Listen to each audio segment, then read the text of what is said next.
Mark 14ஆம் அதிகாரம். இன்றைக்கு நம்ம வாசிக்க போகிற பகுதி 25 28 வரை. இந்த மார்க் எழுந்த சுவிசேஷத்தை அப்படியே பகுதியாக பார்த்துட்டு வரோம். இப்போ அந்த இயேசுனுடைய அந்த கடைசி ராப்போஜனம் அது முடிவுக்கு வருது. அடுத்த இதுக்கு போகுது. அங்கே தான் இருக்கிறப்போ இல்லையா? சரி, வாசிக்கிறேன். மார்க்கு 14 25 28. நான் தேவனுடைய ராஜ்யத்தில் நவமான ரசத்தை பானம் பண்ணும் நாள் வரைக்கும் திராட்சைப்பழ ரசத்தை இனி நான் பானம் பண்ணுவதில்லை என்று மெய்யாகவே உங்களுக்கு சொல்லுகிறேன் என்றார். அவர்கள் ஸ்தோத்திர பாட்டை பாடின பின்பு ஒலிவு மலைக்கு புறப்பட்டு போனார்கள். அப்பொழுது இயேசு அவர்களை நோக்கி, மேய்ப்பனை வெட்டுவேன், ஆடுகள் சிதறடிக்கப்படும் என்று எழுதியிருக்கிறபடி இந்த ராத்திரியிலே நீங்கள் எல்லாரும் என் நிமித்தம் இடரல் அடைவீர்கள். ஆகிலும் நான் உயிர்த்தெழுந்த பின்பு உங்களுக்கு முன்னே கலிலேயாவுக்கு போவேன் என்றார். இன்றைக்கு ஒரு சிறிய பகுதியை தான் நம்ம தேர்ந்தெடுத்திருக்கிறோம். ஏனென்றால் இந்த சிறிய பகுதியில் இயேசு தம்முடைய சீஷருக்கு 2 முக்கியமான காரியங்களை சொல்லுகிறார். 2 முக்கியமான சத்தியங்களை அவங்க தெரிஞ்சுக்கணும்னு விரும்புகிறார். ஏன்னா அவங்களுக்கு வரப்போகிற ரொம்ப ஒரு இக்கட்டான ஒரு சூழலுக்கு அவங்கள அது ஆயத்தப்படுத்தும், அவங்கள பலப்படுத்தும். அந்த நேரத்தில் அது உதவுன்றதுனால கொஞ்ச நேரத்தில் அவங்களுக்கு ரொம்ப ஒரு இக்கட்டான ஒரு சூழல் நேரிட போகுது. எப்படிப்பட்ட இக்கட்டான சூழல்? சில மணி நேரத்தில் இயேசுவை கைது செய்ய போகிறாங்க.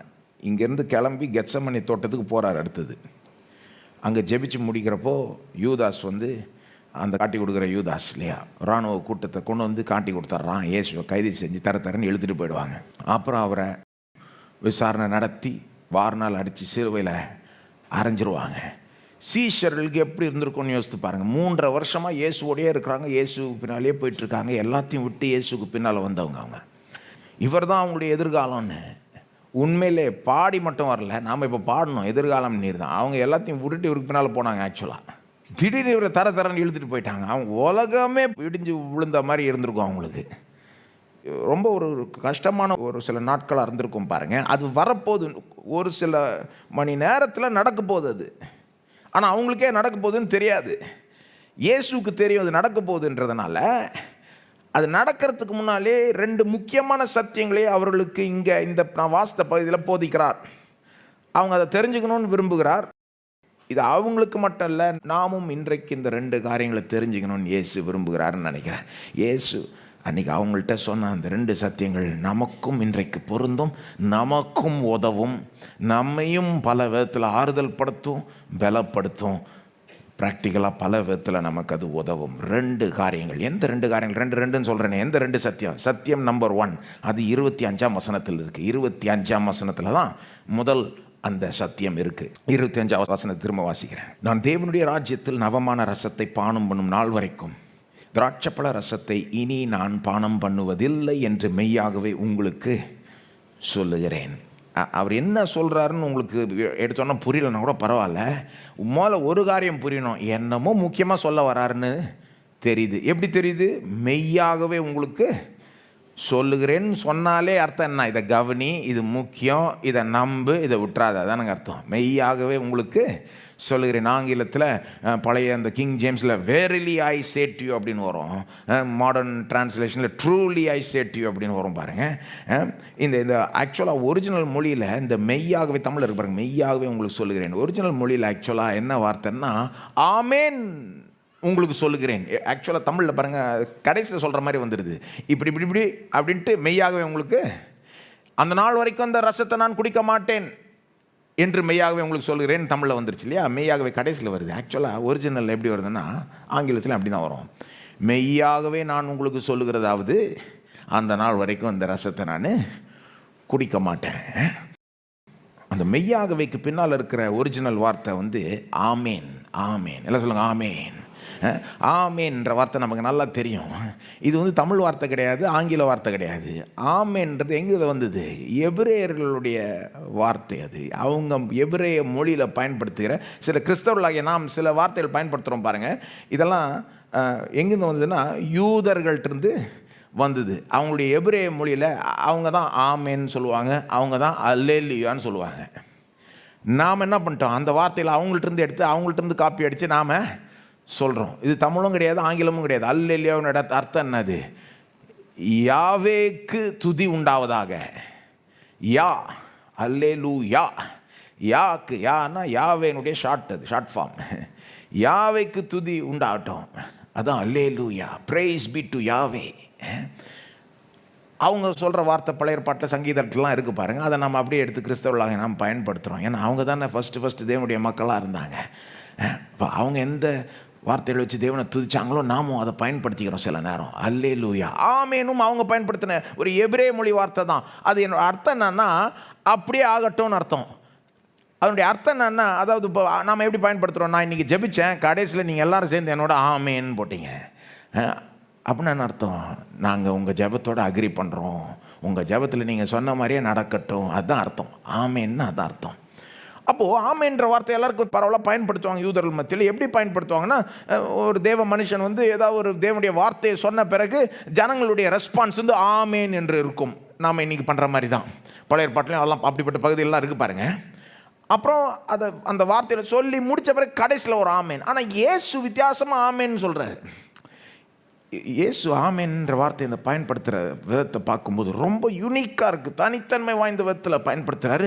ஸ்காலர்ஸ், பைபிள் ஸ்காலர்ஸ், வேத வல்லுநர்கள் ரொம்ப இதை கண்டு ஆச்சரியப்படுறாங்க. என்ன பண்ணுறாருன்னே புரிய மாட்டேங்குது. ஏன்னா வழக்கமாக என்ன பண்ணணும், அவர் தேவனுடைய வார்த்தையை சொல்லிடணும், ஜனங்க தான் ஆமேன்னு சொல்லணும். ஆனால் இவரே ஆமேன் போட்டுக்கிறாரு. வழக்கமாக அந்த ஒரு சொல்ல முடித்த பிறகு தான் கடைசியில் தான் ஆமேன் வரும். இவர் ஃபஸ்ட்டே சொல்லிக்கிறார், ஆமேன் உங்களுக்கு நான் சொல்லுகிறதாவது அப்படின்ட்டு ஆரம்பிக்கிறாரு. ரொம்ப வித்தியாசமாக இருக்குது. ஏன் இப்படி பண்ணுறாரு, என்ன இதில் இதனுடைய பாயிண்ட் என்ன அப்படின்றத வேத வல்லுநர்கள் ரொம்ப டிஸ்கஸ் பண்ணுறாங்க பாருங்கள். ஆனால் குறைஞ்சபட்சம் நம்ம இதை புரிஞ்சுக்கலாம். ஏன் ஆமேன் நான் உங்களுக்கு சொல்லுகிறேன் அப்படின்னு சொல்கிறாருன்னா, அவங்க அட்டென்ஷனை கிராப் பண்ணுறாரு. இதை கவனி, இதை விட்டுறாதுன்றாரு. நான் சொல்ல போகிறது ரொம்ப முக்கியம், நான் சொல்ல போகிறது சத்தியம், நான் சொல்ல போகிறது நீ நம்பணும். முக்கியம், இது சத்தியம், இதை நீ நம்பணும். நம்புறதுக்கு கஷ்டமாக இருந்தால் கூட நீ நம்பணும். சில நேரம் அந்த ஆமேன் ஐ சே டு யூ, மெய்யாகவே உங்களுக்கு சொல்கிறேன்னு சொல்கிறப்போ சில இதெல்லாம் கவனிங்க. ஒரு முறை சொல்கிறார் இல்லையா, நீங்கள் எல்லாரும் சிறு பிள்ளைய போல் ஆகாவிட்டால் தேவனுடைய ராஜ்யத்துக்குள்ளே பிரவேசிப்பதில்லை என்று மெய்யாகவே உங்களுக்கு சொல்லுகிறேன்னா, இதை கவனி. இந்த இப்போ நான் சொன்னதை கவனி, விட்டுறாது. இது ரொம்ப முக்கியம். இது புரிஞ்சுக்கிறது கஷ்டமாக இருந்தால் கூட கொஞ்சம் யோசித்து பாரு. இது நம்புறது கஷ்டமாக இருந்தால் கூட இதை நீ நம்ப வேண்டும், இது சத்தியம். அப்போது அவர் என்ன சொல்ல வராருன்றது 25ஆம் வசனத்தில் உங்களுக்கு புரியுதோ புரியலையோ, அவர் ரொம்ப முக்கியமானதை சொல்ல வரார். அவர் சொல்லுவது சத்தியம், அதை நாம் நம்ப வேண்டும், அதை கவனிக்க வேண்டும். என்ன தான் சொல்ல வரார்? என்னமோ பெருசாக சொல்ல வராரு. என்ன சொல்ல வரார் பாருங்கள். 25 என்ன சொல்ல வரார்? நான் தேவனுடைய ராஜ்யத்தில் நவமான ரசத்தை பானம் பண்ணும் நாள் வரைக்கும் திராட்சைப்பழ ரசத்தை இனி நான் பானம் பண்ணுவது இல்லை என்று மெய்யாகவே உங்களுக்கு சொல்லுகிறேன். என்ன சொல்கிறாரு? ஆக்சுவலாக இப்போ தான் அந்த ராப்போஜனம் முடிஞ்சுது. சீஷரோட உட்காந்து பஸ்காவை சாப்பிட்டு முடித்தார். அப்போ தான் வந்து அந்த அப்பத்தை பிட்டு கொடுத்து ஆசீர்வச்சுலாம் கொடுத்துலாம் அதெல்லாம் பண்ணாங்க. ரசத்தையும் ஆசீர்வச்சு எல்லோரும் பானம் பண்ணாங்க. பானம் பண்ணி முடிச்சாச்சு. கப்பை இப்படி வச்ச உடனே என்ன சொல்கிறாரு? கடைசியாக குடித்து இப்படி வச்ச பிறகு, நான் தேவனுடைய ராஜ்யத்தில் நவமான ரசத்தை பானம் பண்ணும் நாள் வரைக்கும் திராட்சைப்பழ ரசத்தை இனி நான் பானம் பண்ண. இப்போ தான் பானம் பண்ணார் திராட்சைப்பழ ரசத்தை. பானம் பண்ணிவிட்டு இப்படி வச்சுட்டு சொல்கிறாரு, இனிமே அந்த நாள் வர வரைக்கும் நான் இதை குடிக்க மாட்டேன்றார். எந்த நாள் வர வரைக்கும்? எந்த நாள்? அந்த நாள் வர வரைக்கும் நான் இதை குடிக்க மாட்டேன். எந்த நாள் வர வரைக்கும்னா, தேவனுடைய ராஜ்யத்தில் நவமான ரசத்தை பானம் பண்ணும் நாள் வரைக்கும். இதில் ஒரே ஒரு டீட்டெயில் இங்கே விடப்பட்டிருக்கு. ஒரே ஒரு டீட்டெயில் மார்க்கில் மிஸ்ஸிங். அது வந்து மத்தேயுவில் இருக்குது. அந்த நாளில் தேவனுடைய ராஜ்யத்தில் அந்த நாளில் நவமான ரசத்தை உங்களோட கூட பானம் பண்ணும் வரைக்கும். அது உங்களோட கூட, எல்லாம் சொல்லுங்கள் உங்களோட கூட. அது வந்து மார்க்கில் இல்லை, ஆனால் மத்தேயு 26, 29 இருக்குது. சில நேரம் மார்க் வந்து சுருக்கமாக சொல்லிவிட்டு பாருங்க, என்னுடைய விவரம் வந்து மத்தேயுவில் இருக்கும். ஸோ என்ன சொல்கிறார் இயேசு? கிளாஸ் இப்படி குடிச்சு இப்படி வச்ச உடனே சொல்கிறாரு, இனி நான் பானம் பண்ண மாட்டேன். எது வரைக்கும்? என் பிதாவினுடைய ராஜ்யத்தில் உங்களோட கூட அந்த நவமான ரசத்தை அன்றைக்கு பானம் பண்ணுற வரைக்கும் நான் இதுக்கப்புறம் பானம் பண்ண மாட்டேன். என்ன நடக்குது இங்கே? என்ன பண்ணுறாரு? This is vow language. இது ஒரு சபதம் பண்ணுகிறார். சபதம் பண்ணுறதுனா, அதாவது சிலர் ஒரு உறுதியான தீர்மானத்தை எடுப்பாங்கல்ல, நான் இதை சாதிக்கிற வரைக்கும் நான் சாப்பிட மாட்டேன் போ. பைபிள்லேயே கூட சில உதாரணம்லாம் இருக்குது அந்த மாதிரி. அப்போஸ்தலர் 23ஆம் அதிகாரத்தில் 40 யூதர்கள் கூடி ஒரு சபதம் பண்ணுறாங்க. என்னன்னா, பவுலை கொல்ற வரைக்கும் நாங்கள் சாப்பிட மாட்டோம், குடிக்க மாட்டோன்றான். அப்போஸ்தலர் 23ஆம் அதிகாரத்தில் பவுல் மேலே அவ்வளோ வெறுப்பு பாருங்கள். அவர் கிறிஸ்துவ எங்கே பார்த்தாலும் பிரசங்கிச்சுக்கிட்டு இந்த சுவிசேஷத்தை பரப்பிக்கிட்டு இருக்காரு. பிடிக்கல அவங்களுக்கு. அவங்க சொல்கிறாங்க, அவர் அந்த மனுஷனை சாகடிக்கிற வரைக்கும் நாங்கள் 40 பேர் சாப்பிடவும் மாட்டோம், குடிக்கவும் மாட்டோம். எப்படி தான் பிழைச்சாங்களோ தெரில. ஏன்னா பவுல் கொஞ்ச நாள் இருக்கிறார், அதுக்கப்புறம் சாகடிக்க முடியல அவ்வளோ லேஸில். அப்போ ஒரு சபதம் பண்ணுறது, ஒரு உறுதியான தீர்மானத்தை எடுக்கிறது. இயேசு என்ன பண்ணுறாரு, கிளாஸ் இப்படி குடிச்சிட்டு இப்படி வச்சுட்டு, அந்த நாள் வர வரைக்கும் நான் இதை திரும்ப குடிக்க மாட்டேன் அப்படின்றார். ஒரு சபதம் பண்ணுறாரு. எந்த நாள் வர வரைக்கும்? தேவனுடைய ராஜ்யத்தில் நவமான ரசத்தை உங்களோட கூட பானம் பண்ணும் நாள் வரைக்கும். எந்த நாளை சொல்கிறார்? எந்த நாளை சொல்கிறார்? கொஞ்சம் யோசித்து பாருங்கள். தேவனுடைய ராஜ்யத்தில் நவமான ரசத்தை உங்களோட கூட, அதாவது எந்த நாளை சொல்கிறாருன்னா, கொஞ்சம் நல்லா யோசித்து பார்த்தீங்கன்னா, எந்த நாளை சொல்கிறாருன்னா, கடைசியில், இறுதியில், அவர் திரும்ப வந்த பிறகு. அதாவது பாருங்கள், இப்போ கொஞ்ச நேரத்தில் கைது செஞ்சுருவாங்க, அவர் சிலுவையில் அரைஞ்சிருவாங்க, மறிச்சிருவார், அப்புறம் உயிரோட எழும்புவார், அதுக்கப்புறம் சீஷர்கள்ட்ட காட்சி அளிப்பார், அதுக்கப்புறம் பரமேறுவார். எந்த நாளை சொல்கிறார்? எந்த நாளை சொல்கிறாருன்னா, அதெல்லாம் தாண்டி 2ஆம் வருகை, அவர் திரும்ப வந்த பிறகு, அவர் திரும்ப வரும்போது அவருடைய ஜனங்கள் அவரோட சேர்க்கப்படுவார்கள். நாம் இயேசுவோட சேர்க்கப்படும் போது ஒரு பெரிய கல்யாண விருந்து மாதிரி நடக்க போகுதுன்னு வேதம் போதிக்குது. இறுதியில் வெளிப்படுத்தல் 19ஆம் அதிகாரத்திலாம் நீங்கள் அதை பார்க்கலாம். ஆட்டுக்குட்டியானவரின் கல்யாண விருந்து. ஆங்கிலத்தில் சில நேரம் இப்படி சொல்லுவாங்க, த மெசியானிக் பேங்க்வெட், மேசியாவினுடைய விருந்து. அதாவது இயேசு வருவார், நாம் அவரோட சேர்க்கப்படுவோம், ஒரு பெரிய கொண்டாட்டம் நடக்கும், ஒரு கல்யாண விருந்து. இதில் மணவாளன் இயேசு, மணவாட்டியார் நாம தான், சபையார். ஒரு பெரிய கொண்டாட்டம் நடக்கும். அங்கே இயேசுவோட நாம் புசிப்போம், குடிப்போம், அப்படிலாம் பைபிள் சொல்லுது பாருங்க. வாஸ்து பாருங்கள், எத்தனை நிறைய இடத்துல போதிக்கிறார் இதை பற்றி இயேசு. பார்த்துருக்கீங்களா அதெல்லாம்? உதாரணத்துக்கு மத்திய 22 ஒரு ஓமை சொல்கிறாரு. பரலோக ராஜ்யம் எப்படியா, ஒரு ராஜா தன்னுடைய மகனுக்காக ஒரு கல்யாண விருந்தை வச்சாராம். அந்த கல்யாண விருந்துக்கு எல்லாரையும் இன்விடேஷன் அனுப்பினாராம். எல்லாரையும் இல்லை, ஃபஸ்ட்டு ஒரு சிலருக்கு இன்விடேஷன் அனுப்பினார். ஃபஸ்ட்டு அனுப்பின ஆட்கள்லாம் என்ன பண்ணிட்டாங்க, இன்விடேஷனை வாங்கி எனக்கு டைம் இல்லைன்ட்டாங்க, நாங்கள் ரொம்ப பிஸி, நாங்கள் இயேசு கதை சொல்கிறாரு, அந்த மாதிரி சொல்கிறாரு கதையை. இன்விடேஷன் வாங்கி பிஸியாக இருக்குன்ட்டாங்களாம், நாங்கள் வர முடியல. ராஜாட்ட போய் சொல்கிறாங்க, நீங்கள் இன்வைட் பண்ணவங்களாம், அழைச்சவங்களாம் வர முடியலன்றாங்க. ராஜா கோவப்பட்டு சொல்கிறாரு, தெருவில் போய் இருக்கிற எல்லாரும் யாரை வேணால் இன்வைட் பண்ணி, யார் வேணால் வரலாம். இப்போது அந்த கதையினுடைய பாயிண்ட் என்னென்னா, ஃபஸ்ட்டு இன்விடேஷன் அழைப்பு யாருக்கு போச்சு? யூதர்களுக்கு போச்சு. யூதர்களுக்கு போச்சு. அவங்க அதை அசட்டை பண்ணினார்கள். அப்புறம் தேவனுடைய அநாதி தீர்மானத்தின்படி அது உலகம் முழுவதும் எங்கும் போய்விட்டது. அப்படி தான் நமக்கெல்லாம் சேர்ந்தது பாருங்க. யார் வேணால் வரலாம். இதில் நம்ம கெஸ்ட்டு மட்டும் கிடையாது. மற்ற இடங்களில் போதனையை வாசித்தீங்கன்னா என்ன சொல்லுது? அவர் தான் மணவாளன், நாம் தான் மணவாட்டியம். அப்போ நம்ம இந்த விருந்தில் வெறும் கெஸ்ட்டு கிடையாது, நாம் தான் இயேசுக்கு அடுத்தபடி நாம் தான் மெயின். அப்போ இப்படி நடக்க போகுதுன்னு பைபிள் வேதம் சொல்லுது பாருங்க. உங்கள் முடிவு நம்முடைய முடிவு என்னவா இல்லையா? ஏதோ ரிட்டையர்மெண்ட்டில் போய் முடியலைங்க வாழ்க்கை, என்னங்க? அல்லது சிலர் சொல்கிற மாதிரி 6க்கு 3 ஒரு பெட்டியில் ஒன்றும் போய் முடியல. அதெல்லாம் தாண்டி இயேசு ஒரு நாள் திரும்ப வருகிறார். நாம் உயிரோடு எழுப்பப்படுகிறோம், அல்லது நம்ம உயிரோடு இருக்கும்போதே வந்தார்னா நாம் எடுத்துக்கொள்ளப்படுகிறோம், அவரோட சேர்க்கப்படுகிறோம்.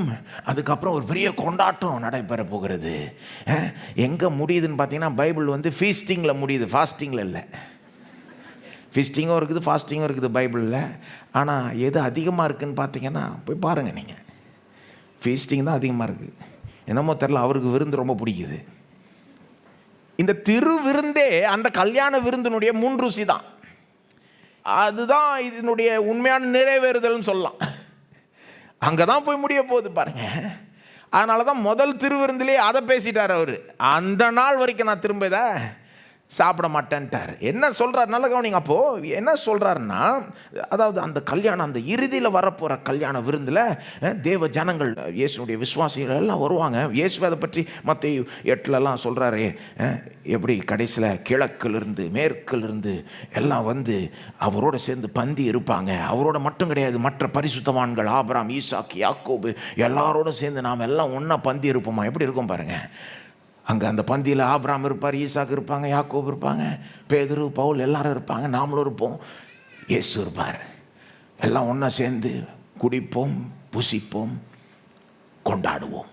என்ன பண்ணிட்டார் இயேசு? என்ன சொல்கிறாரு அந்த 25ஆம் வசனத்தில்? அந்த தேவனுடைய ராஜ்யம் முழுமையாக வர்றப்போ நவமான ரசத்தை பானம் பண்ணும் நாள் வரை உங்களோட கூட நாம் எல்லாரும் திரும்ப உட்காந்து பானம் பண்ணுவோம்ல, அந்த நாள் வரைக்கும் திரும்ப நான் திராட்சை பழ ரசத்தை குடிக்க மாட்டேன்றார். என்ன பண்ணுறாருன்னா சபதம் பண்ணுறாரு, இதோட முடிஞ்சிடாது போ அப்படின்றாரு. கொஞ்ச நேரத்தில் அவளை கைது செஞ்சு அவரை சிலுவையில் அரைஞ்சிருவாங்க. அப்போ இவங்க என்ன நினச்சிருவாங்க சீஷர்கள், இதோட முடிஞ்சிருச்சான்னு. அதனால தான் முன்னாலேயே சொல்லிடுறாரு, இப்போ இதோட முடியலப்பா, இப்போ நம்ம புசிச்சோம் குடித்தோம்ல, இதுக்கப்புறம் திரும்ப சந்திப்போம். வெறும் நான் உயிர் தெழுந்த பிறகு நான் உங்கள்கிட்ட காட்சி அளிக்கிறது மட்டும் இல்லை, அப்பவும் பாருங்கள், அப்போ அவர் உயிர் தெழுந்த பிறகு காட்சி அளிக்கிறார். பைபிளில் வாசித்து பாருங்கள், லூக்கா 24ஆம் அதிகாரத்தில், யோவான் 20:21 பார்த்தீங்கன்னா எப்படி உயிர் தெழுந்த பிறகு அவர் காட்சி அளிக்கிறார்னு பார்ப்பீங்க. அவரை பார்த்து இவங்களால நம்ப முடியல சீஷர்களால். என்ன நினச்சிக்கிறாங்க, இதுனா கோஸ்டார்னு நினச்சிக்கிறாங்க. என்ன இப்படி ஒரு ஆவியாக இருக்கிறாரு, they think their eyes are playing games. பாருங்க, நம்ப முடியலன்னா இயேசு தானா இது, நான் ஒரு ஆவியை பார்க்குறோமா, என்ன நடக்குதுங்க அப்படின்னு நம்ப முடியாமல் ஒரு இருக்கிறதுனால என்ன பண்ணுறாரு, காட்சி அளிக்கிறப்போ அவரே சொல்கிறாரு, இவன் சாப்பிட்றதுக்கு தான் இருக்கான்றாரு. வேணே சாப்பிட்டு காமிச்சிட்டு சொல்கிறாரு, ஆவி சாப்பிட முடியுமா? அப்போது அங்கே பார்த்தீங்கன்னா மீன், பொரிச்ச மீனை சாப்பிட்றாருன்னு சொல்லப்படுது, தேன் சாப்பிட்றாருன்னு சொல்லப்படுது, அப்பத்தை ஒரு இடத்துல பிட்டு கொடுக்குறாருலாம் சொல்லப்படுது. ஆனால் ஒரு டீட்டெயில் மட்டும் அங்கே பார்க்க மாட்டீங்க நீங்கள். அது என்னன்னா, திராட்சைப்பழ ரசத்தை குடித்ததா மத்தேயு, மார்க்கு, லூக்கா, யோவானில் வராது. ஒரு இன்ட்ரெஸ்டிங் டீட்டெயில் அது இல்லைங்க. வெறும் மீனை சாப்பிட்டாருன்னு வருது, தேனை சாப்பிட்டாருன்னு வருது. ஆனால் திராட்சைப்பழ ரசத்தை குடித்ததா வரலை.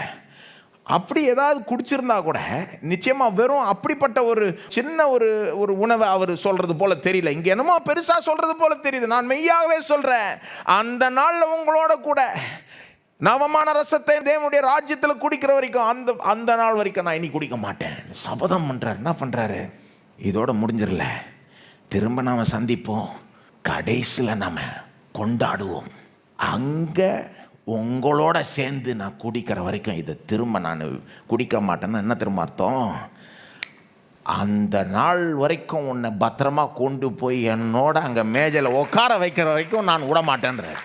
அதான் அர்த்தம். அது ஒரு சபதம். உன்னை அந்த நாளில் அந்த கல்யாண விருந்து வரைக்கும் உன்னை பத்திரமா கொண்டு போய் சேர்த்து நீ என்னோட சேர்ந்து உட்காந்து புசிச்சு குடிச்சு கொண்டாடுற வரைக்கும் நான் உன்னை விட மாட்டேன், கைவிட மாட்டேன். இன்னிலிருந்து அது வரைக்கும் நான் என்ன செய்யணுமோ செஞ்சு உன்னை இங்கிருந்து அங்கே வரைக்கும் கொண்டு போவேன். நித்தியமாக உன்னோட இருப்பேன்னு அர்த்தம். It's a vow. அது வந்து கொஞ்சம் புரிஞ்சுக்கிறது கொஞ்சம் டைம் ஆகலாம், ஆனால் அதுதான் நடக்குதுங்க.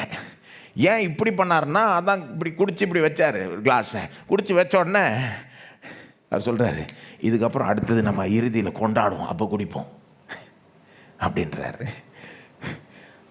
அதான் நம்ம சில நேரம் ஒருத்தர்கிட்ட நல்லா பேசிட்டு கிளம்புறப்போ என்ன சொல்லுவோம், போயிட்டு வரேன், தமிழில் சொல்லுவோம், போயிட்டு வரேங்க. அது வந்து ஒரு நல்ல ஒரு வழக்கம் இல்லையா தமிழர்கள் மத்தியில். போகிறேன் பாயின்னு சொன்னால் பத்தாது, போயிட்டு வரேன். ஆனால் ஒரு வேளை போயிட்டு வரலாம், அல்லது போயிட்டு வராமலும் கூட இருக்கலாம். சும்மா ஒரு மரியாதைக்கு அப்படி சொல்கிறோம், போயிட்டு வரேன். ஆனால் தேவன் உங்களை பார்த்து போயிட்டு வரேன்னா வந்துடுவார் இல்லையா. ஆங்கிலத்தில் சொல்லுவோம் see you later. தேவன் உங்களை பார்த்து see you laterனா உண்மையிலே he will see you later. இது சும்மா அப்படி கேஷுவலான ஒரு போயிட்டு வரேன் கிடையாதுங்க. இது வந்து ஒரு வவுங்க, இது ஒரு சபதம். இது வந்து ஒரு அது சொல்கிறாரு, கிளாஸை வச்சுட்டு சொல்கிறாரு, அடுத்து அந்த நாள் உன்னோட சேர்ந்து குடிக்கிற வரைக்கும் நான் இதை குடிக்க மாட்டேன் அப்படின்னா அந்த நாள் வரைக்கும் உன்னை போய் பத்திரமா சேர்த்துருவேன்னு அர்த்தம். அக்கறைக்கு உன்னை போய் சேர்த்துருவேன், அதுதான் அர்த்தம். என்ன மாதிரி ஒரு ஸ்டேட்மெண்ட் பாருங்கள். It is a world promise. இதுதான் கடைசி தடவை நம்ம குடிப்போம் கிடையாது. நாம் திரும்ப குடிப்போம். நான் சொல்கிறேன், அந்த இறுதி நாளில் திரும்ப குடிப்போம், கொண்டாடுவோம். இதில் என்னென்ன அடங்கியிருக்குன்னு யோசித்து பாருங்கள். இந்த ஒரு ஸ்டேட்மெண்ட், அவர் கொடுக்குற இந்த ஒரு வாக்கில், இது ஒரு வாக்குங்க, இது ஒரு வாக்குறுதின்னு கூட சொல்லலாம். நீங்கள் அந்த நாள் வரைக்கும் நான் குடிக்க மாட்டேன்னா, இதில் என்னென்ன அடங்கி இருக்குன்னா, இந்த நாள்லேருந்து அந்த நாள் வரைக்கும் என்னென்ன செய்யணுமோ எல்லாமே அதில் அடங்கியிருக்கு. என்ன சொல்ல வர்றாருன்னா, இந்த நாள்லேருந்து அந்த நாள் வரைக்கும் நான் என்னென்ன செஞ்சு நாங்கள் கொண்டு போகணுமோ அத்தனையும் நான் செய்வேன்.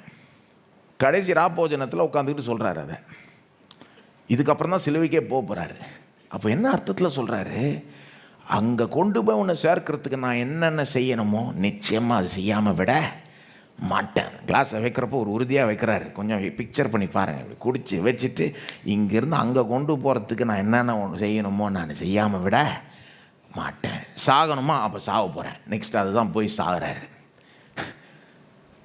அவர் செத்தாதான் நாம் அங்கே அந்த நாளில் போய் அவரோட கொண்டாட முடியும். ஆகவே நமக்காக உயிரை கொடுத்து ரத்தத்தை சிந்தி சாகிறாரு. சிலுவை இதில் அடங்கி இருக்கு பாருங்கள். இந்த ஒரு ஸ்டேட்மெண்ட்டில் ராப்போஜனத்திலிருந்து கடைசி ராப்போஜனத்திலிருந்து கல்யாண விருந்து வரைக்கும் என்னென்ன அவர் செய்கிறாரோ அத்தனையும் அதில் அடங்கி இருக்கு. அதான் அது அற்புதமான ஒரு ஸ்டேட்மெண்ட். அது உனக்காக நான் என்னென்ன செய்யணுமோ அதை செய்வேன். அன்னைக்கு நீ என்னோட சேர்ந்து கொண்டாடுவேன். சிலுவை அதில் இருக்குது பாருங்கள். சில பேர் எப்படி சொல்லுவாங்கன்னா, நான் ஒன்று இதை செய்வேன் இல்லைன்னா சாவேன்.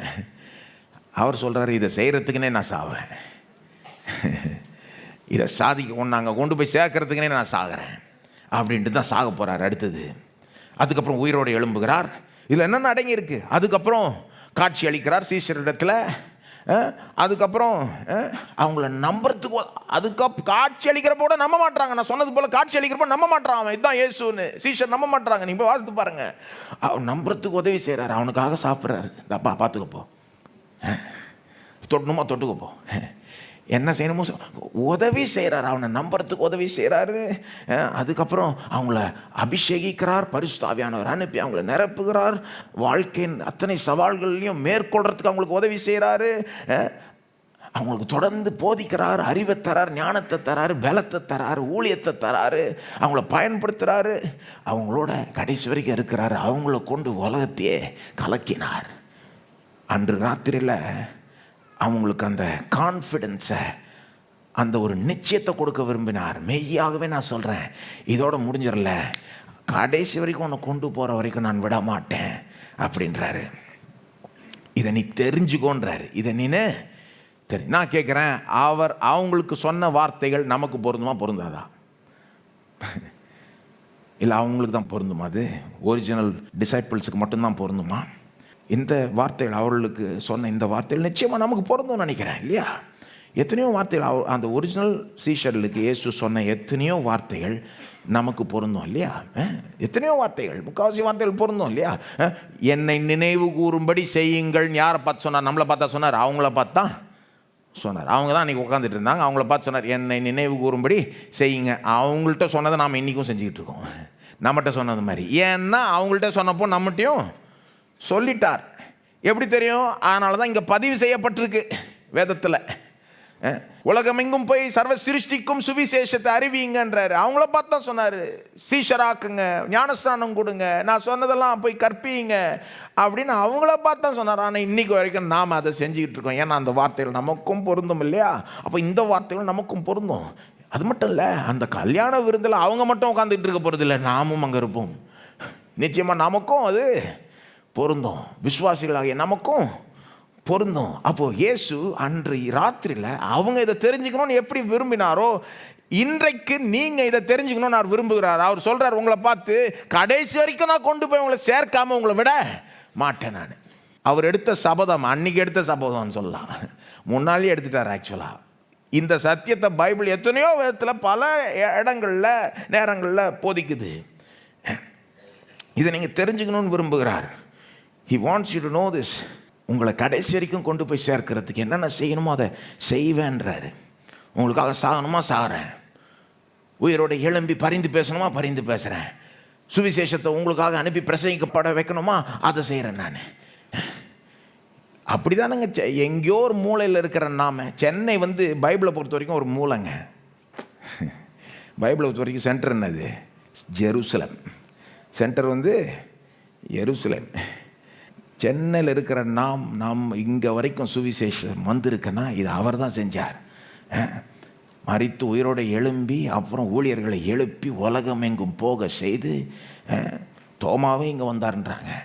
அதுக்கப்புறம் எத்தனையோ மிஷினரிமார்கள்லாம் வந்து அப்படி தான் சுவிசேஷம் இங்கே வந்து இங்கே ரீச் ஆகிருக்குது. நாம் அதை கேட்டிருக்கோம், நம்மளை கேட்க வச்சிருக்கிறார், நம்ம நம்பும்படி உதவி செஞ்சுருக்கிறார். நமக்கு உதவி செய்யலையா? எவ்வளோ சீஷரில் நம்புறதுக்கு உதவி செஞ்சது மட்டும் இல்லை, நம்மளையும் நாம் சும்மா நம்பி கொஞ்சம் நெஞ்சத்தில் நாம் நம்புகிற மாதிரி இல்லையே. சில நேரம் சிலர் வந்து அந்த ரட்சிப்பை அப்படி எதிர்ப்பாங்க இல்லையா? தேவன் ரட்சிப்புக்குள்ளே ஒருத்தரை நடத்துகிறாருன்னா அது ஒரு ப்ராசஸ். அப்படி எதிர்ப்பாங்க ஜனங்க. இல்லை வேண்டாம் வேண்டாம் வேண்டாம் வேண்டாம். இல்லை இயேசுக்கிட்ட வாழ்க்கையை ஒப்படைச்சிட்டா இதை விட்டுறணும் அதை விட்டுறணும். இல்லை இயேசு ஞானஸ்நானம் எடுத்துட்டா அப்புறம் வந்து திரும்பி பார்க்க முடியாது, பழைய வாழ்க்கைக்கு போக முடியாது. எவ்வளோ ஜனங்க தேவன் வந்து அவங்கள இழுக்கும்போது அவங்கள அழைக்கும்போது எதிர்க்கிறாங்க. வேண்டாம் வேண்டாம் எல்லாம் நம்மளோட மல்லு கொடுத்து பொறுமையாக நம்மளை கொஞ்சம் கொஞ்சமாக நடத்தி. அப்படி தானங்க நடந்திருக்கு உங்களுக்கு, எனக்கும் அப்படி தான் நடந்திருக்கு இல்லையா? நம்மளை எப்படி நடத்தணுமோ ஆளுக்கு ஏற்ற மாதிரி, இடத்துக்கு ஏற்ற மாதிரி, நேரத்துக்கு ஏற்ற மாதிரி நடத்தி நம்மளை தொடர்ந்து முன்னேற வைக்கிறார். இவ்வளோ தூரம் கொண்டு வந்திருக்கிறார். ஏன்? சபதம் பண்ணி விட்டார். அங்கே கொண்டு போய் சேர்க்கறதுக்கு நான் என்னென்ன செய்யணுமோ நான் செஞ்சிருவேன். இன்னிலிருந்து அன்னி வரைக்கும் நம்புறதுக்கு உதவி செய்கிறார். நம்முடைய வாழ்க்கையில் சவால்களை சந்திக்கிறப்போ அதற்கு ஏற்ற உதவியை தராரு. சில நேரம் அதுக்கு ஏற்ற ஒரு வார்த்தையை தராரு. எப்படி நடத்தி வருகிறார். இதெல்லாம் சபதம் செய்துட்டார். கடைசி வரைக்கும் இருக்கிறேன்னு சொல்லிட்டார். அங்கே கொண்டு போய் சேர்க்காம உன்னை விட மாட்டேன் நாமளும் தெரிஞ்சுக்கணும்னு விரும்புகிறார். நமக்கும் அந்த நிச்சயம் இருக்கணும்னு விரும்புகிறார். He wants us to know that he is radically committed to saving us to the end. முற்று முடியாது, நான் உன்னை ரட்சிக்காம விட மாட்டேன் அப்படின்றார். கமிட்மெண்ட்னு சொல்லுவாங்க ஆங்கில வார்த்தையில் இல்லையா? கமிட் ஆயிட்டேங்க. நம்மக்கிட்ட கமிட் ஆயிட்டார் இவர் இயேசு. அப்படி செஞ்சுருக்கணும்னு அவசியமே கிடையாது. ஒரு திருமணத்துலலாம் அந்த ஆண் அந்த அந்த அந்த புருஷன் மனைவிக்கு அந்த வாக்குறுதியை கொடுப்பாங்க. மனைவி ஆக்சுவலாக கொடுத்த பிறகு தான் புருஷன் மனைவினே அழைக்கப்படுறாங்க. நான் வந்து சுகத்திலையும் சுகவீனத்திலையும் மரணம் நம்மை பிரிக்கும் வரை உனக்கு உண்மையாக இருப்பேன்னு வாக்கு கொடுக்குறாங்க பாருங்கள். அந்த மாதிரி இவர் வந்து நமக்கு வாக்கு கொடுத்துட்றாரு. நித்தியமாய் உனக்கு நான் உண்மையாக இருப்பேன், உன்னை கைவிட மாட்டேன், அங்கே போய் சேர்க்கறதுக்கு என்ன செய்யணுமோ நான் செய்கிறேன். அவரே முன் வந்து நமக்கு கமிட் ஆயிடுறார். எப்படி இது? இந்த சத்தியம் பல விதத்தில் பல இடத்துல பைபிளில் போதிக்கப்படுது. வெறும் இந்த வசனத்தை வச்சு நான் சொல்ல, இந்த வசனத்துலேயும் போதிக்கப்படுது, பல இடங்களில் போதிக்கப்படுது. உதாரணத்துக்கு இயேசு சொன்ன மற்ற வார்த்தைகளை மட்டும் சொல்கிறேன். எவ்வளோ இருக்குது, ஆனால் சிலதை மட்டும் சொல்கிறேன். அந்த கடைசியில் சொல்கிறார்ல, நீங்கள் போய் சகல ஜாதியும் சீஷராக்கி ஞானஸ்நானம் கொடுத்து அவங்களுக்கு போதிங்கன்னு சொன்ன பிறகு எப்படி முடிக்கிறார்? மத்திய 28:20 உலகத்தின் முடிவு பரியந்தம் சகல நாட்களிலும் நான் உங்களுடனே கூட இருக்கிறேன், கடைசி வரைக்கும் இருப்பேன் உன்னோட, பயப்படாத, நான் சொல்கிறது போய் பண்ணுன்றாரு. நான் உங்களை விட்டு விலகுவதும் இல்லை, உங்களை கைவிடுவதும் இல்லை. எபிரேயர் 13:5 அல்லது யோவான் 14:1-3 அருமையான பகுதி. ஏன்னா இதே மாதிரி இடம் தான், அங்கே இதே மாதிரி சூழல் தான். சிலுவைக்கு முன்னால் பேசுகிற வார்த்தைகள். யோவான் 14:1-3 சீஷர்லாம் ஆயத்தப்படுத்துகிறார். அவங்களுக்கு வரப்போகிற அந்த இக்கட்டுக்கு ஆயத்தப்படுத்துகிறாரு. உங்கள் இருதயம் கலங்காது இருப்பதாக பயப்படாதீங்கன்றாரு. தேவனிடத்தில் விசுவாசமாய் இருங்கள், என்னிடத்துலையும் விசுவாசமாய் இருங்கள். என் பிதாவின் வீட்டில் அநேக வாசஸ்தலங்கள் உண்டு, அப்படி இல்லாதிருந்தால் நான் உங்களுக்கு சொல்லியிருப்பேன், ஒரு ஸ்தலத்தை உங்களுக்காக ஆயத்தம் பண்ண போகிறேன். என்ன சொல்கிறாரு? என்னை இப்போ தரன்னு இழுத்துட்டு போயிடுவாங்க, சிலுவையில் அறைவாங்க, உனக்கு என்ன நடக்குதுன்னே புரியாது. ஆனால் நான் சொல்கிறேன், என்ன பண்ணுறேன்னு சொல்கிறேன், கேட்டுக்கோ. உனக்காக ஒரு ஸ்தலத்தை ஆயத்தம் பண்ண போகிறேன். அவர் அங்கே பாடுபட்டு ரத்தத்தையே சிந்தி பாடுபட்டு மறிச்சாதான் நமக்கு அங்கே ஒரு ஸ்தலம் ஆயத்தம் பண்ணப்பட முடியும். இல்லைன்னா நமக்கு ஒரு ஸ்தலம் பிதாவின் வீட்டில் ஆயத்தம் பண்ணப்படவே முடியாது. அவர் சொல்கிறாரு, என்னை தரன்னு இழுத்துட்டு போகிறப்போ இதை மனசில் வச்சுக்கோ. நான் எங்கே போகிறேன்? உனக்கு ஒரு ஸ்தலத்தை ஆயத்தம் பண்ண போகிறேன். அப்புறம் நான் அப்படியே விட்டுற மாட்டேன். நான் போய் உனக்கு ஸ்தலத்தை ஆயத்தம் பண்ண பின்பு நான் இருக்கிற இடத்துல நீங்களும் இருக்கும்படி நான் மறுபடியும் வந்து உங்களை என்னிடத்தில் சேர்த்து கொள்வேன். ஆமாம், என்னை சிலுவையில் அறைவாங்க, ஆனால் நான் உயிரோடு எழும்புவேன், உன்னை திரும்ப வந்து பார்ப்பேன், நான் அதுக்கப்புறம் பரம்பேறுவேன், ஆனால் அதுக்கப்புறம் திரும்ப கடைசியில் வருவேன், உன்னை என்னுடன் சேர்த்து கொள்வேன். நம்மளை பார்த்தெல்லாம் சொல்கிறாரு இல்லையா? வெறும் அவங்கள பார்த்து மட்டும் இல்லை, உங்களை அப்படியே விட்டுற மாட்டேன், உங்களுக்காக திரும்ப ஒரு நாள் வருவேன், என்னுடன் சேர்த்து கொள்வேன், நித்திய நித்தியமாய் நாம் ஒன்றாய் இருப்போம், கொண்டாடுவோம். யோவான் 17:24 அது இயேசுடைய ஜெபம் பாருங்க. யோவான் 17 சிலுவைக்கு போகிறதுக்கு முன்னால் ஒரு நீண்ட ஜெபம் பண்ணுறாரு. அருமையான இருக்குது, பைபிளில் இருக்கிறதுல சூப்பரான ஜெபம். யோவான் 17:24 அங்கே ஆக்சுவலாக 20 வாசித்தீங்கன்னா உங்களுக்கு தெரியும். எல்லா விசுவாசிகளுக்காகவும் ஜெபம் பண்ணுறாரு. அன்று ராத்திரியில் சிலுவைக்கு போகிறதுக்கு முன்னால் உங்களையும் என்னையும் பற்றி கூட யோசித்து ஜெபிக்கிறார் எல்லா விசுவாசிகளுக்காகவும். 20 வாசித்தீங்கன்னா தெளிவிடும். அதுலேருந்து கீழே அப்படியே வாசிட்டு வந்தீங்கன்னா 24 வந்தீங்கன்னா அவருடைய கடைசி விண்ணப்பத்தை ஏறிடுகிறார் பிதாவுக்கு. அந்த கடைசி விண்ணப்பம் என்னன்னா, பிதாவே, யோவான் 17:24 சொல்றாரு, என்னுடைய மகிமையை காணும்படியாக நான் எங்கே இருக்கிறேனோ அங்கே விசுவாசிகளும் என்னுடனே கூட இருக்க விரும்புகிறேன் சொல்றாரு பிதாட்ட. எனக்கு இதுதான் வேணும், கடைசியா என்னுடைய மகிமையை என்னுடைய விசுவாசிகள் எல்லாம் காணணும்னு விரும்புகிறேன். அது எப்படி காணணும்? அவங்க நான் எங்கே இருக்கிறேனோ அவங்களும் அங்கேயே இருந்து என்னோடவே இருந்து என்னுடைய மகிமையை தொடர்ந்து நித்தியமாய் காண வேண்டும். இதுதான் என்னுடைய கடைசி விண்ணப்பம். நமக்காக ஜெபிக்கிறார். கடைசி வரைக்கும் நாம் பத்திரமாய் இருப்போம், அவரிடத்துல போய் சேர்க்கப்படுவோம், நித்தியமாக அவரோட இருப்போன்றதுக்காக அந்த ராத்திரியில் ஜெபிச்சார். நமக்கு ஜெபத்தின் மேல் நம்பிக்கை உண்டு இல்லையா?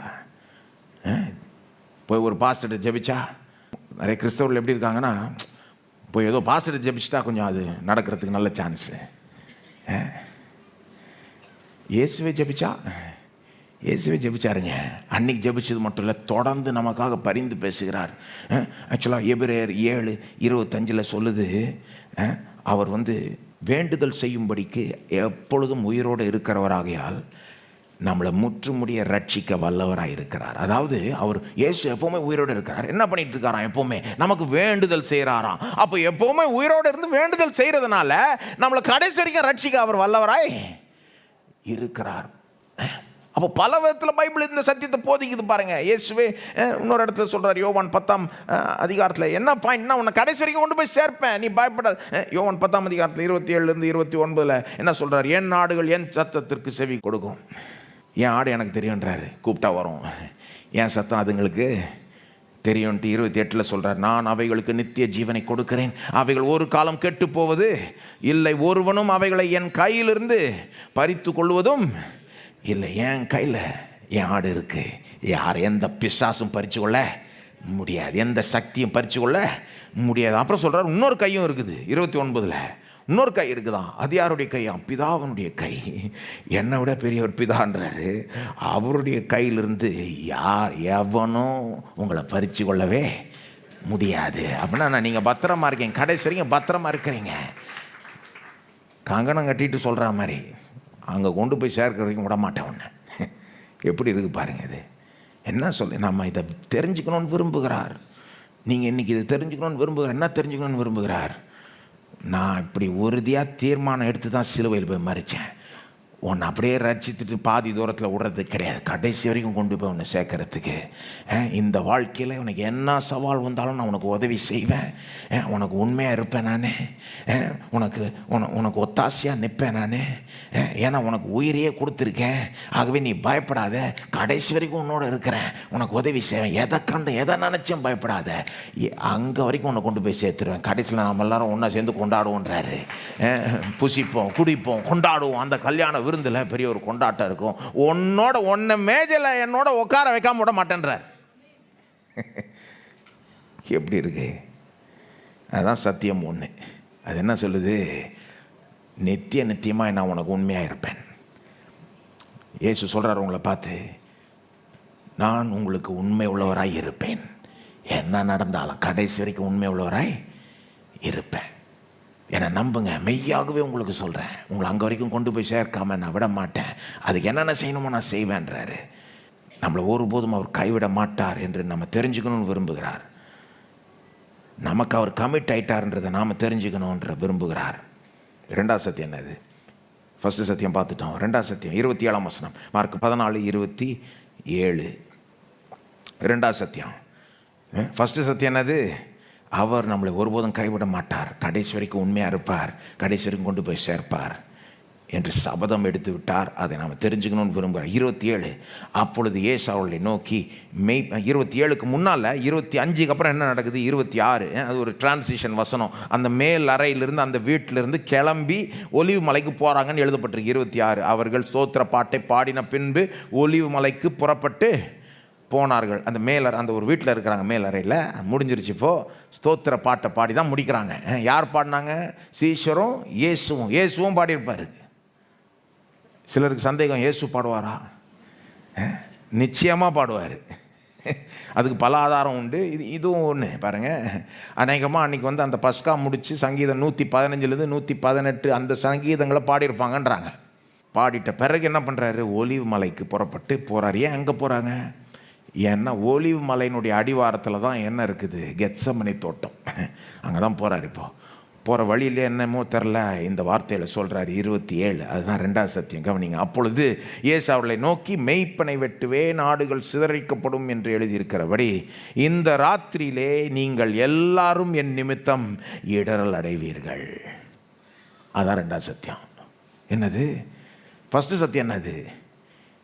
நான் உன்னை கடைசி வரைக்கும் கொண்டு போய் சேர்க்காமல் விட மாட்டேன், கடைசி வரைக்கும் நான் உனக்கு உண்மையாகி இருப்பேன், உன்னை ஒருபோதும் கைவிடவே மாட்டேன், உனக்கு என்ன செய்யணுமோ செஞ்சு அங்கே கொண்டு போவேன். அதான் ஃபஸ்ட்டு. ரெண்டாவது என்னது?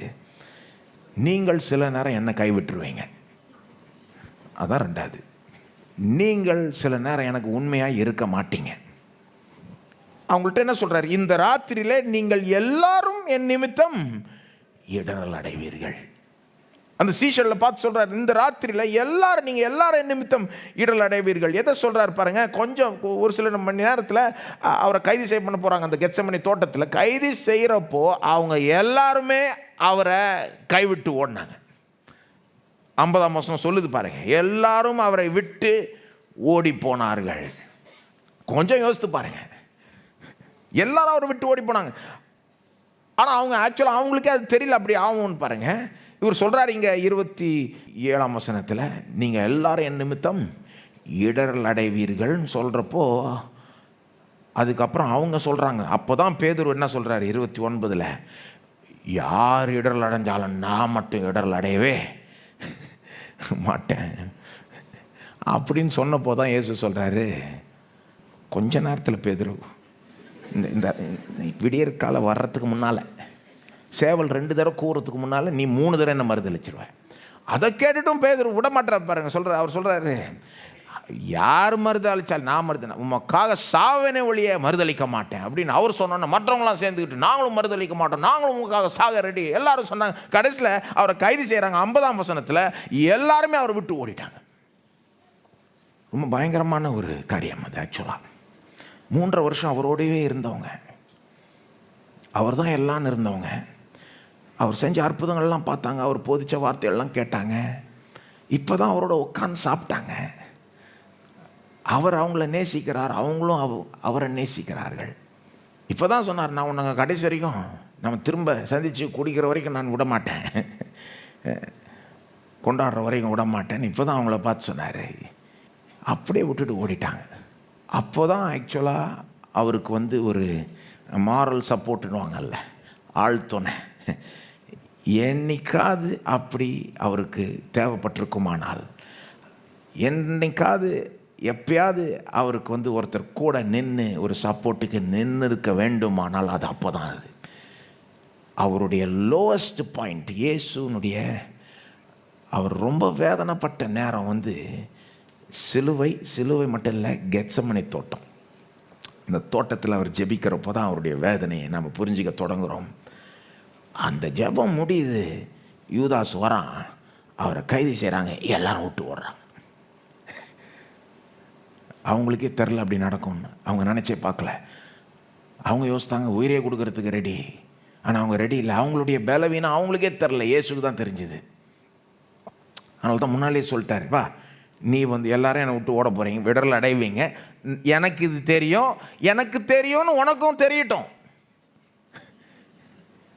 ஏன் முன்னாலே சொல்லிட்டார்? கொஞ்சம் யோசித்து பாருங்க, ஏன் முன்னாலே சொல்லிட்டாரு?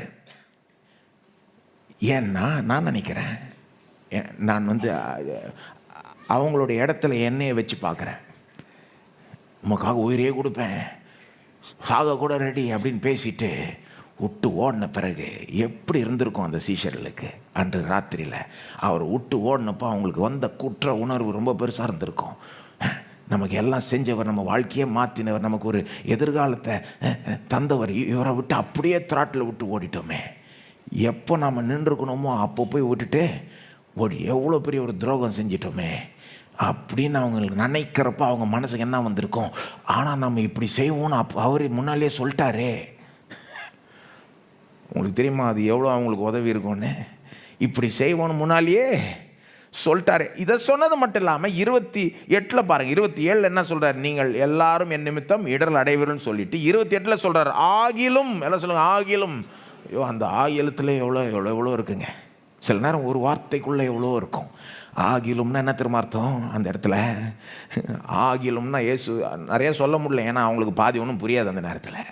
ஆனால் மனசில் என்ன வச்சுருக்காருன்னா, நீங்கள் எல்லோரும் என்னை விட்டு ஓடிடுவீங்க, ஆனாலும் நான் உங்களை மறப்பதில்லை, ஆனாலும் நான் உங்களை மன்னிக்காமல் விட மாட்டேன், ஆனாலும் இவ்வளோதான் முடிஞ்சிருச்சு, வாழ்க்கை முடிஞ்சிருச்சுன்னு நினைக்காத, திரும்ப நான் உன்னை ஏற்றுக்கொள்ள மாட்டேன்னு நினைக்காத.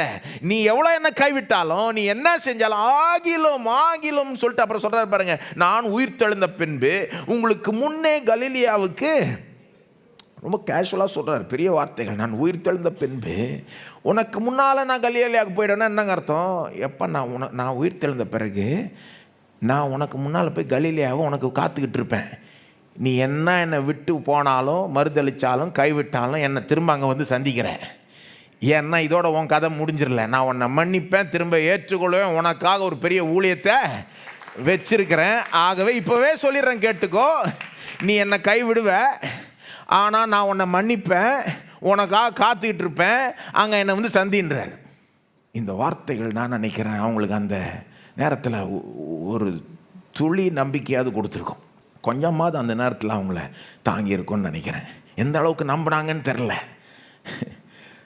ஆனால் அவங்கள ஆயத்தப்படுத்தும்படி கொடுத்தார். அந்த நேரத்தில் அவங்களுக்கு ஒரு பலனை தரும்படி, ஒரு நம்பிக்கையை தரும்படி இதை முன்னாலவே சொல்லிட்டார். நான் கேட்குறேன், இது அவங்களுக்கு மட்டும்தான் பொருந்துமா? நமக்கு பொருந்தாதாங்க. பைபிள் ரொம்ப ஆச்சரியமான புஸ்தகம் இல்லையா? புட்டு புட்டு வைக்குது சீஷர்களுடைய குற்றத்தெல்லாம். வேறு எந்த மதத்துலேயே அது வேறு எந்த இதை ஒரு இதுலையே பார்க்க முடியுமா? இயேசுக்கு அடுத்தபடி கிறிஸ்தவத்தில் ஹீரோஸ்னால் யார்? சீஷர்கள் தான், அப்போஸ்தலர்கள் தான். அவங்க செஞ்ச தப்பை புட்டு புட்டு வைக்குது பாருங்கள். கொஞ்சம் நான் யோசித்து பார்க்குறேன், ஆதி திருச்சபையில் மார்க் எழுதின சுவிசேஷத்தை பப்ளிக்காக வாசித்திருப்பாங்க. எப்படி? பப்ளிக்காக வாசித்திருப்பாங்க. அப்போ வாசிக்கிறப்போ இந்த பகுதி வரப்போ அதெல்லாம் வரும். நான் உமக்காக சாக ரெடி இவங்க சொல்கிறது, அப்புறம் 50ஆம் வசனத்தில் இவங்க எல்லாரும் அவரை விட்டு ஓடினது அப்படின்னு வாசிக்கிறப்போ, அதோ அங்கே மத்தேயு உட்காந்துட்டு இருந்திருக்கலாம் ஒரு வேளை, அல்லது அங்கே யோவான் உட்காந்துட்டு இருந்திருக்கலாம். எப்படி இருந்திருக்கும்? புட்டு புட்டு வைக்குது பைபிள் பாருங்கள். வேதம் சத்தியத்தை மறைச்சு வைக்கிற ஒரு புஸ்தகமே கிடையாது. சத்தியத்தை அப்படியே சத்தியமாக வெளிப்படுத்துகிற தேவன் வேதம், சத்தியத்தின் புஸ்தகம். அதனால தான் பைபிளில் ஒரே ஒரு உண்மையான ஹீரோ தான் இருக்கிறார், இயேசு தான். அவர் தான் ஹீரோ. மற்றவங்க எல்லாருமே அவங்க ஜீரோவாக தொடங்கி தான் ஹீரோவானாங்க. யாரை வேணா எடுத்துக்கோங்க, ஜீரோவாக தொடங்கி தான் ஹீரோ ஆகுறாங்க. தேவன் தான் அவங்களெல்லாம் ஹீரோ ஆக்குறாரு. சீஷர்லாம் எப்படி இருந்தாங்க பாருங்க. உயிர்த்தெழுந்த பிறகும் நம்புறதுக்கு தயங்கினாங்க. மார்க் 16 போய் வாசித்து பாருங்கள் நீங்கள். அப்போது அப்படிப்பட்ட ஆட்கள் எடுத்து பயன்படுத்துகிறார் தேவன். நான் கேட்குறேன், அவங்களுக்கு அன்றைக்கி சொன்னது போதிச்சது அவங்களுக்கு மட்டும்தான் பொருந்துமா, அல்லது நமக்கும் பொருந்துமாங்க? அவங்க மட்டும்தான் இயேசுவை கைவிட்டாங்களா? அவங்க மட்டும்தான் இயேசுக்கு உண்மையாக இல்லாமல் இருந்துட்டாங்களா? நாமெல்லாம் அப்படி கிடையாதா? நான் நினைக்கிறேன் அவங்க எல்லாரும் இடறி விழுந்தது ஒரு பெரிய ஒரு நிழலாட்டமாக இருக்குது. சீஷர்கள் எல்லாரும் இடறி விழுந்தது சபைக்கே ஒரு நிழலாட்டமாக இருக்குது. எந்த விதத்தில்? நாம் எல்லாரும் ஏதோ ஒரு விதத்தில், ஏதோ ஒரு நேரத்தில், பெரிய அளவுலையோ சின்ன அளவுலையோ அவரை கைவிட தான் செய்கிறோம். அவருக்கு உண்மையாக இல்லாமல் தான் இருக்கிறோம். அதுதான் உண்மை. அதை நாம் ஒத்துக்கொள்ள முடியலன்னா நமக்கு கண் இல்லைன்னு அர்த்தம். நம்ம சிலர் இயேசுவை குறித்து நம்முடைய ஃப்ரெண்ட்ஸுக்கு முன்னால், நம்முடைய குடும்பத்துக்கு முன்னால் வெட்கப்பட்டிருக்கலாம். ஐயோ, அவங்க நான் கிறிஸ்தவன் தெரிஞ்சிடக்கூடாதே, கிறிஸ்தவன் தெரிஞ்சால் நம்மளை ஒரு மாதிரி பேசுவாங்களே, ஒரு மாதிரி நடத்துவாங்களே அப்படின்னு இயேசுவை குறித்து நாம் வெட்கப்பட்டு போயிருக்கலாம்.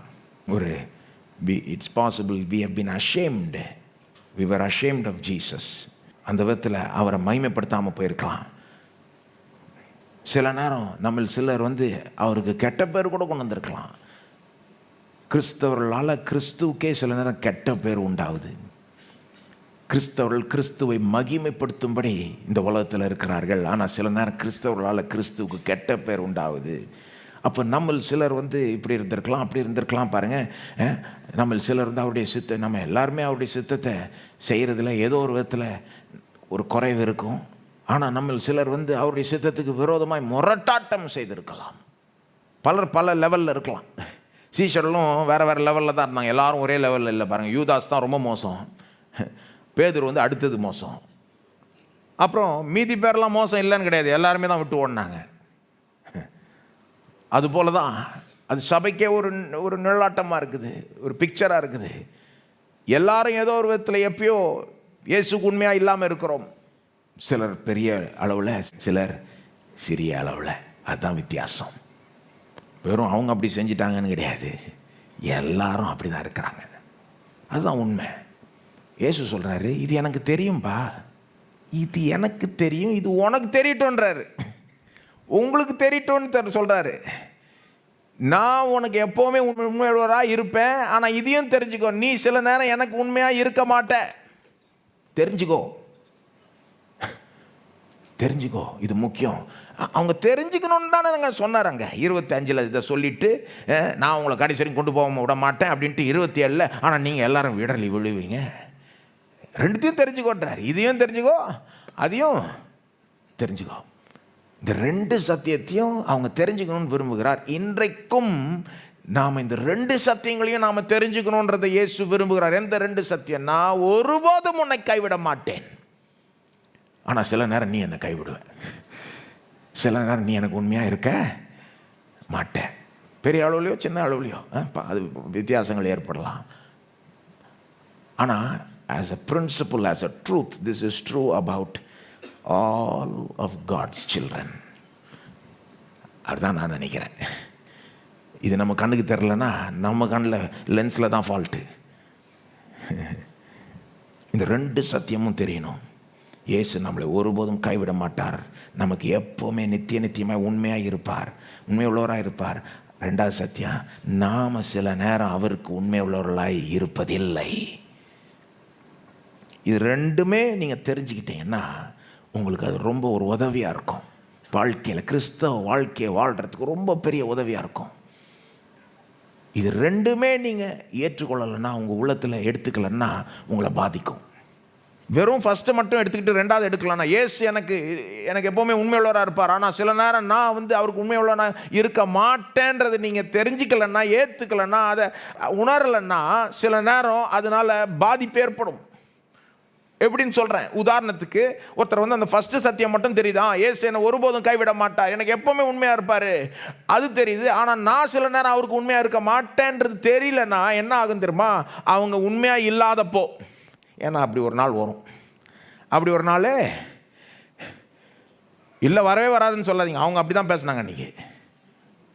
சான்ஸே கிடையாது, வரவே வராது. ஜாக்கிரதையாக இருக்கணும். பெருமை தான் வீழ்ச்சிக்கு காரணமே. ஏதோ ஒரு விதத்தில், பெரிய அளவுலையோ சின்ன அளவுலையோ, ஏதோ ஒரு நேரத்தில் நாம் அவருக்கு உண்மை உள்ளவர்களாக இல்லாமல் போகிறதுக்கு வாய்ப்பு உண்டு. அப்படி நடக்கும். ப்ராக்டிக்கலாக பார்த்தீங்கன்னா அது நடக்கிறப்போ இந்த 2வது சத்தியம் தெரியாதவர்களுக்கு சில நேரம் அப்படியே நம்பிக்கையை விட்டு போயிடும். ஐயோ, நான் இப்படி செஞ்சிட்டேனே, இப்படி அவருக்கு நான் துரோகம் செஞ்சிட்டேனே, எப்படி அவர் என்னை இனி ஏற்றுக்கொள்வார், எப்படி என்னை அவர் மன்னிப்பார், எப்படி எனக்கு திரும்ப இன்னொரு சான்ஸை கொடுப்பார், எப்படி என்னை இன்னும் பயன்படுத்துவார், அவ்வளோதான், எல்லாம் போச்சு அப்படின்ற ஒரு நம்பிக்கை விடுற அளவுக்கு ஒரு சூழ்நிலை நேரிடலாம்.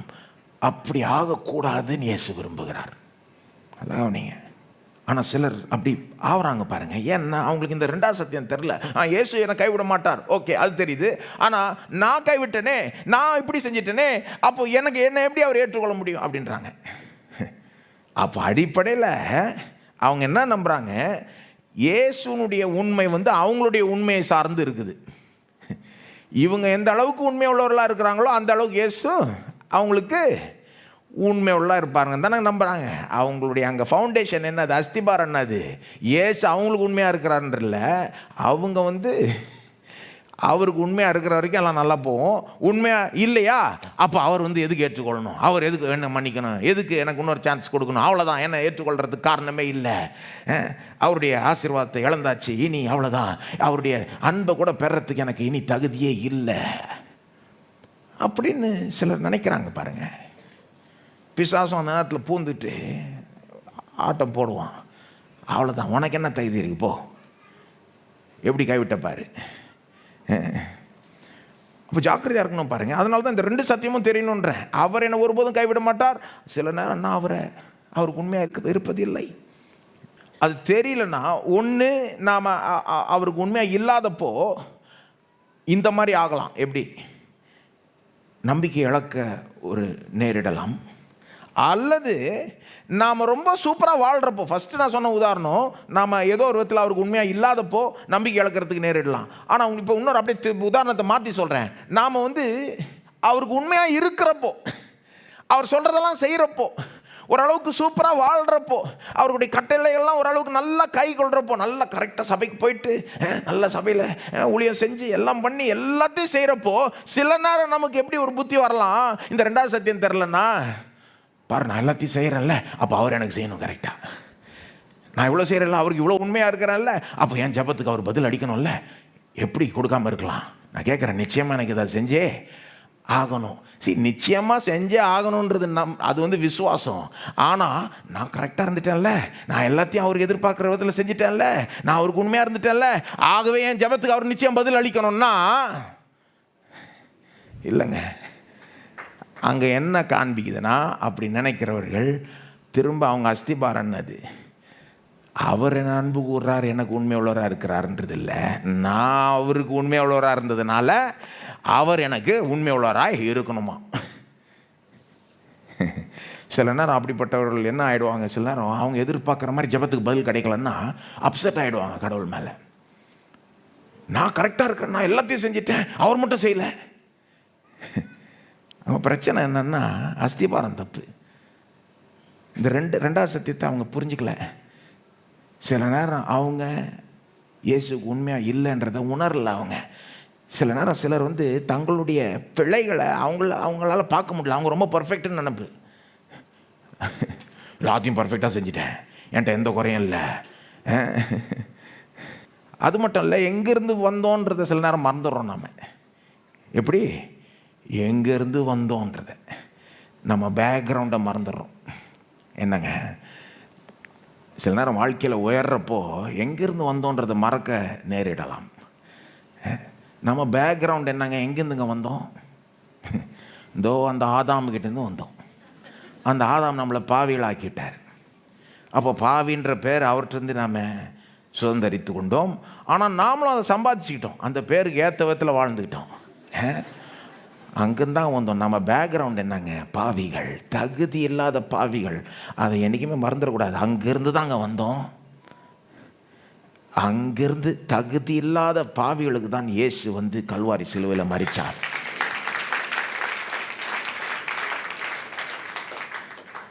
பாவிகளை ரட்சிக்கும்படி தான் அந்த உலகத்துக்குள்ளே வந்தார். வேதம் சொல்லுது, யார் என்ன பெரிய ஆளாக இருந்தாலும் இந்த உலகத்தில் இருக்கிற எல்லாருமே பாவிகள். கடவுளுக்கு முன்பாக கடவுளுடைய அன்பை பெறத்துக்கு நமக்கு எந்த தகுதியும் இல்லை. ஃபஸ்ட்டு அவர் தான் நம்மளை ரட்சிக்கும்படி அவ்வளோ தூரம் நமக்காக வாழ்ந்து பாடுபட்டு மறித்து ரத்த சிந்தி உயிரையே கொடுத்து நம்மளை ரட்சிக்கிறது மட்டும் இல்லாமல் இப்போ சொல்கிறார், உன்னை கடைசி வரைக்கும் நான் கொண்டு போய் சேர்க்கிறேன் அப்படின்றப்போ இதெல்லாம் நம்ம மறந்துட்டு, இல்லை நான் கரெக்டாக எல்லாத்தையும் செய்கிறேன்ல, அவர் மட்டும் ஏன் செய்யலைன்னா கம்ப்ளீட்டாக என்னமோ வேறு மாதிரி யோசித்துக்கிட்டு இருக்கோன்னு அர்த்தம். எங்கேருந்து வந்தோன்னு மறந்துட வேண்டாம். எனக்கு நரகம் போகிறதுக்கு தான் தகுதி இருக்குது, எனக்கு இன்னைக்கு ஒரு நன்மை என் கையில் இருக்குன்னா, என் வாழ்க்கையில் இருக்குன்னா, இது அவருடைய சுத்த கிருபை தான். என்னை ரட்சித்து என்னை ஆசீர்வச்சு என்னை பயன்படுத்தி அநேகருக்கு ஆசீர்வாதமாக வைக்கிறாருன்னா இது அவருடைய கிருபை. ஆனால் நான் எங்கேருந்து வந்தேன்றது ஒருபோதும் நான் மறக்கக்கூடாது. அவருக்கு நன்றி உள்ளவனாக இருக்கணும். அவர் எனக்கு கொடுத்த நன்மைகளுக்கு நன்றி உள்ளவனாக இருக்கணும். பாருங்கள், 2 ஆப்ஷன் தாங்க. ஒன்று, நன்றி உள்ளவர்களாக இருந்தீங்கன்னா இருக்கிற நன்மையெல்லாம் உங்களுக்கு பெருசாக தெரியுதுன்னா அதுக்கு நன்றி சொல்லிவிட்டு, ஓ தேவனை இவ்வளோ கொடுத்துருக்கு, அடுத்து இதையும் செய்வீர்னு விசுவாசம் உள்ளவர்களாக இருப்பீங்க, சந்தோஷம் உள்ளவர்களாக இருப்பீங்க. இது ஒரு ஆப்ஷன். இல்லை, இன்னொரு ஆப்ஷன் இருக்குது. நான் கரெக்டாக செய்கிறேன், அவர் எங்கே செய்கிறாரு, நன்றியே போயிடுச்சு. அவர் தான் உயிர் மூச்சை கொடுத்து வாழ வச்சுக்கிட்டு இருக்காரு. அவர் தான் நமக்கு குடும்பத்தையும் வேலையும் எல்லாத்தையும் அவருக்கு ஏதோ நன்மை இருக்குன்னு அவர் தான் கொடுக்குறாரு. ஆனால் அதுக்கெல்லாம் ஒரு நன்றி இல்லாமல் நன்றி கட்ட ஒரு நிலைக்கு போயிட்டோம்னா அடுத்தது நான் கரெக்டாக இருக்கேன், அவர் எங்கே செய்கிறாருன்னா அடுத்தது எப்படி இருக்கும், எங்கே செய்வார், எங்கே செஞ்சாருன்னு சொல்கிறதுக்கு அடுத்தபடி என்னது, எங்கே செய்வார். விசுவாசம் இல்லாமல் அவிசுவாச நிலை, சந்தோஷமும் கெட்டுப்படும். 2 சாய்ஸ் தான். ஒன்று இப்படி போகலாம், இல்லை இப்படி போகலாம். நாம் தான் தீர்மானிச்சிக்கணும், ஜாக்கிரதையாக இருக்கணும். ஆனால் இதில் பிரச்சனை, நான் அந்த 2வது சத்தியத்தை ஏற்றுக்கொள்ளாததுனால தான். இது பாருங்கள், நான் சில நேரம் அவருக்கு உண்மை உள்ளவனாக இருப்பது இல்லை என்பதை நான் ஏற்றுக்கொள்ளணும். நான் எனக்குள்ளே அப்படிப்பட்ட அந்த பலவீனம் இருக்குன்றதை ஏற்றுக்கொள்ளணும். 2 சத்தியத்தையும் வச்சுக்கணும். பாருங்கள், ஃபஸ்ட்டு சத்தியத்தை ஏற்றுக்கொண்டு 2வது விட்டால் அதுலேயும் வம்பு. அதே மாதிரி 2வது சத்தியத்தை ஏற்றுக்கொண்டு ஃபஸ்ட்டு சத்தியத்தை விட்டால் அதை விட பெரிய வம்பு உண்டு. இது 2த்துல எது ரொம்ப முக்கியம்னு கேட்டிங்கன்னா ஃபஸ்ட்டு தான் ரொம்ப முக்கியம். மெய்யாகவே உனக்கு சொல்லுகிறேன், நான் உன்னை ஒருபோதும் கைவிட மாட்டேன். இயேசு என்னை ஒருபோதும் கைவிட மாட்டார்ன்றது தெரிஞ்சிக்காம அதை உள்ளத்தில் உள்வாங்கிக்காம ஐயோ நான் அவரை கைவிட்டேன்னு இருந்தால் ரொம்ப ஆபத்து. நான் நினைக்கிறேன் யூதாஸுக்கு அப்படி தான் ஆயிடுச்சுன்னு. அது ஒரு காரியம். யூதாஸ் ரொம்ப காம்ப்ளெக்ஸான கேரக்டர். அவரை பற்றி பேசலான்னு தான் இருக்கிறேன். ஆனால் ஒரு பிரச்சனை நான் நினைக்கிறேன், நீங்கள் யூதாஸ் செஞ்ச காரியத்தை பார்த்தீங்கன்னா காட்டி கொடுத்து அதுக்கப்புறம் தான் தப்பு செஞ்சிட்டான்றதை உணர்றாரு. ஆக்சுவலாக உணரி அந்த பணத்தெல்லாம் போய் ரிட்டர்ன் பண்ண பார்க்குறாரு. ஒரு விதத்தில் வருந்துகிறது போல தெரியுது தான் செஞ்ச பாவத்துக்கு. ஆனால் அவர் என்ன பண்ணலை, இயேசுகிட்ட திரும்ப போகல. என்ன நினச்சிருக்கணும், என்ன தப்பு செஞ்சாலும் என்னன்னா அவரை காட்டி கொடுத்தாலும் அவர்கிட்ட திரும்ப மட்டும் போனால் அவர் என்ன ஏற்றுக்கொள்வார். அவர் என்ன வேண்டாம் தள்ளவே மாட்டார். அவர் என்ன ஒருபோதும் கைவிட மாட்டார். நான் அவரை கைவிட்டேன், ஆனால் அவர் என்ன ஒருபோதும் கைவிட மாட்டார்னு நினச்சிருக்கணும்ல. நினைக்கலையே. கூடவே இருந்தான் யூதாஸ். 3 வருஷம் கூடவே இருந்தான். அவருடைய இரக்கத்தை, அவருடைய அன்பை பார்த்தான். பாவிகள்கிட்ட அவர் காமிச்ச இரக்கத்தை பார்த்தான். ஏன் நினைக்கல எனக்கு தெரியல. என்ன செஞ்சிருக்கணும், என்ன செஞ்சாலும் அவர்கிட்ட திரும்ப போயிருக்கணும். அவர் அவனை ஏற்றுக்கொண்டிருப்பாரா? நான் நினைக்கிறேன் ஏற்றுக்கொண்டிருப்பாருன்னு. என்னிடத்தில் வருகிறவனை புறம்பே தள்ளுவது இல்லை. ஆனால் சரி, நடந்துருச்சு. இப்போ வேறு விதமாக எப்படி நடந்திருக்கலான்னு யோசித்து அவ்வளோ பிரயோஜனமானு எனக்கு தெரியல. ஆனால் அது நமக்கு எல்லாருக்கும் ஒரு பாடம். என்னென்னா, வெறும் தப்பு செஞ்சிட்டேன்னு உணர்ந்தா பத்தாது, பாவம் செஞ்சிட்டேன்னு நம்முடைய பாவத்தை மட்டும் உணர்ந்தா பத்தாது, அதை நினச்சி அழுதா பத்தாது. நீங்கள் இப்போ 1000 நாள் அழலாம், அதனால் அப்படியே நீங்கள் மீட்டு கொள்ளப்படுவீங்கன்னு அர்த்தம் கிடையாது. எப்பயாவது அந்த அழுகையை தொடச்சி கொண்டு இயேசுகிட்ட நான் திரும்ப போனால் அவர் என்னை ஏற்றுக்கொள்வார். அவர் அவ்வளோ இரக்கம் உள்ளவர், அவ்வளோ அன்பு உள்ளவர், அவ்வளோ மன்னிப்பில் ஏராளம் தாராளம் உள்ளவர். அவர் யாரையுமே வேண்டாம் தள்ள மாட்டார். நான் திரும்ப போன ஏற்றுக்கொள்வார். திரும்ப போனாதான் உண்டு. இல்லைன்னா வெறும் அழுது பிரயோஜனம் இல்லை, வெறும் மனம் திரும்பி மட்டும் பிரயோஜனம் இல்லை, வெறும் பாவத்தை நினச்சி வருந்தி துக்கப்பட்டு பிரயோஜனம் இல்லை. வெறும் அதுக்கெல்லாம் ஒரு இடம் இருக்குங்க, தாராளமாக செய்யலாங்க, அழலாம், ஏன்னா நேச்சுரல் ரியாக்ஷன். ஆனால் இயேசு மேலே நம்பிக்கையை வைக்கணும். அவர்கிட்ட போனால் என்னை ஏற்றுக்கொள்வார், என்னை ஒருபோதும் அவர் கைவிட மாட்டார். நான் தான் இப்படி செஞ்சிட்டேன், அவர் இந்த மாதிரி என்னை தூக்கி எறிகிறவர் கிடையாது. என்னை ஒருபோதும் அவர் கைவிட மாட்டார். அவர்கிட்ட போனால் என்னை ஏற்றுக்கொள்வார். எத்தனை தடவை அந்த வசனம் எனக்கு நம்பிக்கையை கொடுத்துருக்கு.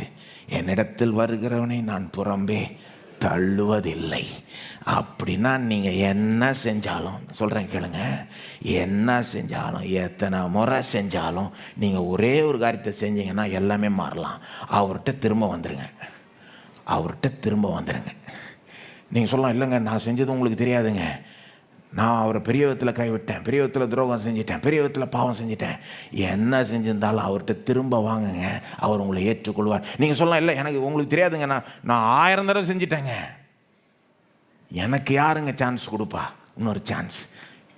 இந்த மாதிரி யாருங்க மன்னிப்பா? இதெல்லாம் பைத்தியார் தானே இல்லையா? இயேசு மன்னிப்பாருங்க. அவரை போல மன்னிக்கிறவர் பார்க்கவே முடியாது. நீங்கள் அவர் மனுஷனை போல கிடையாது. இவங்க கைவிட்டு அவருக்கு தேவைப்படுற அந்த நேரத்தில் கைவிட்டு ஓடி போவாங்கன்னு நல்லா தெரிஞ்சே அவங்களுக்கு வாக்கு கொடுக்குறாரு. உனக்காக தான் போய் சாவறேன், உனக்காக எல்லாத்தையும் செய்கிறேன். மனுஷன் மாதிரி கிடையாது. மனுஷன் பாருங்கள், ஒரு 10 சான்ஸ் கொடுப்பான், அதுக்கப்புறம் சொல்லுவான் போயிட்டு வா. தேவன் மட்டும் நம்மகிட்ட அப்படி செஞ்சுருந்தா நம்மளாம் என்ன இருப்போம்? அவ்வளோதான். என்ன இருப்போங்க? இவர் மன்னிப்பில் ரொம்ப தயால குணம் உள்ளவர். ரொம்ப ஓவராக மன்னிக்கிறது. சில நேரம் அது கொஞ்சம் அப்படியே கான்ட்ரவர்ஷியலாக கூட இருக்கலாம். சிலருக்கு அது ஜீரணிக்க முடியாத அளவுக்கு. பரிசேயனுக்கெல்லாம் ஜீரணிக்க முடியல. எப்படி அந்த ஆயக்காரன் அப்படி மன்னிக்கிறாரு, எப்படி அந்த வேசிகள் அப்படி மன்னித்து ஏற்றுக்கொள்கிறார். அவங்க ஒன்றும் செய்யாத போல் அப்படியே மன்னிச்சிடுறாரு, அதை மறந்துடுறாரு, அவங்களோட உட்காந்து சாப்பிட்றாரு. அவங்களால ஜீரணிக்க முடியாத அளவுக்கு அவர் மன்னிப்பாருங்க. உங்களையே ஆச்சரியப்படுத்துவார், எல்லாரையும் ஆச்சரியப்படுத்துவார். நீங்கள் அவர்கிட்ட போங்க, அவர் உங்களை மன்னிப்பார், அவர் ஏற்றுக்கொள்வார். அதில் சந்தேகமே கிடையாது. அவருடைய வசனத்தின் அடிப்படையில் நான் சொல்லுகிறேன், எத்தனை தடவை நீங்கள் அவரை கைவிட்டிருந்தாலும் நீங்கள் அவர்கிட்ட போகணும். திரும்ப திரும்ப அவர்கிட்ட போங்க, அவ்வளோதான். இல்லைங்க திரும்ப செஞ்சிட்டேங்க, திரும்ப போங்க. இல்லை திரும்ப செஞ்சிட்டேங்க, இல்லை திரும்ப வாங்குங்க. இந்த மாதிரி திரும்ப வந்தீங்கனாலே எப்படி திரும்ப பண்ணுவார்? உங்களை விட்டு போகாத மாதிரி உங்களை மாற்றி விட்டுருவார்.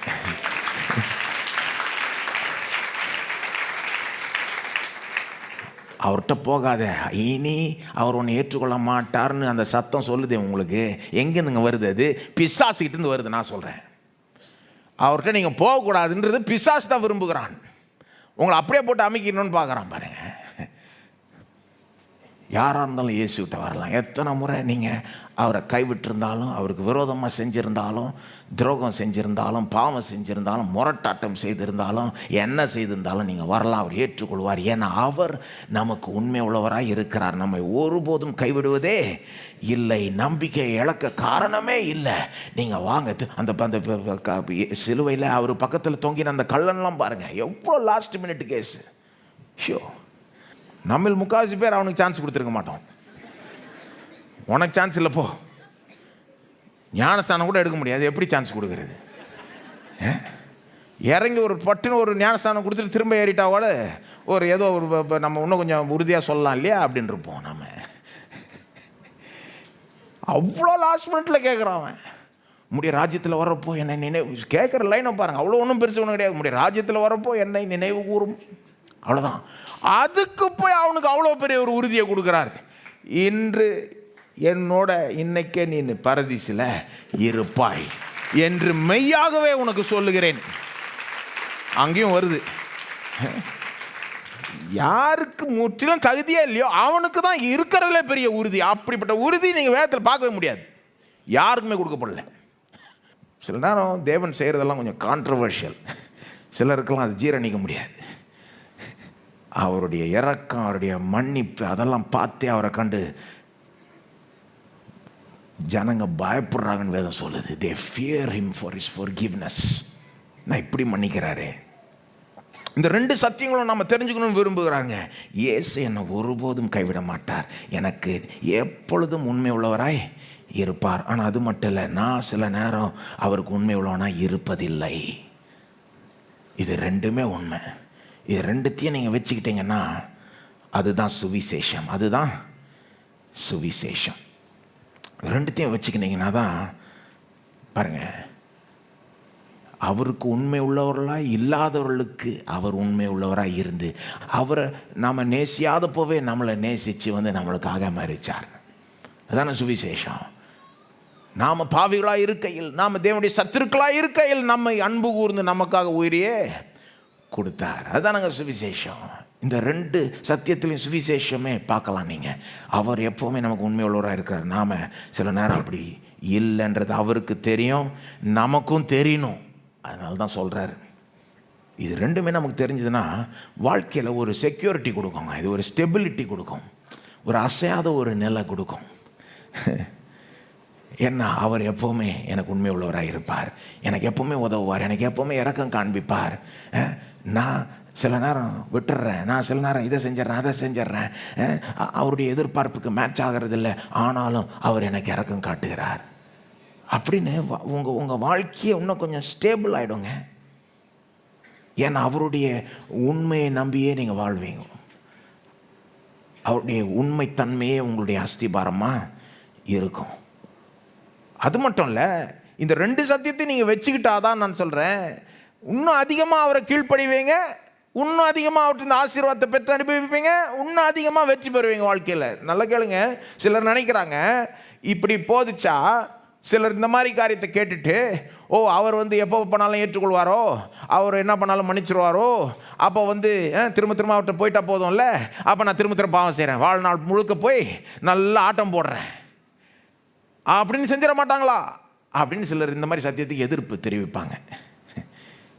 இது சரி கிடையாதுங்க. நாமளே அவங்கள பாவத்துக்கு நேரம் தள்ளி விடுற மாதிரி இருக்குது. இது நீ என்ன வேணா செஞ்சுக்கலாம், இயேசு உன்னை ஏற்றுக்கொள்வார், நான் அப்படி சொல்லலை. ஆனால் அவங்க என்ன சொல்கிறாங்கன்னு, இப்படி போதிச்சா அப்படி செய்வாங்கன்னு. சிலர் ஒருவேளை அப்படி செய்யலாங்க, வாய்ப்பு உண்டு.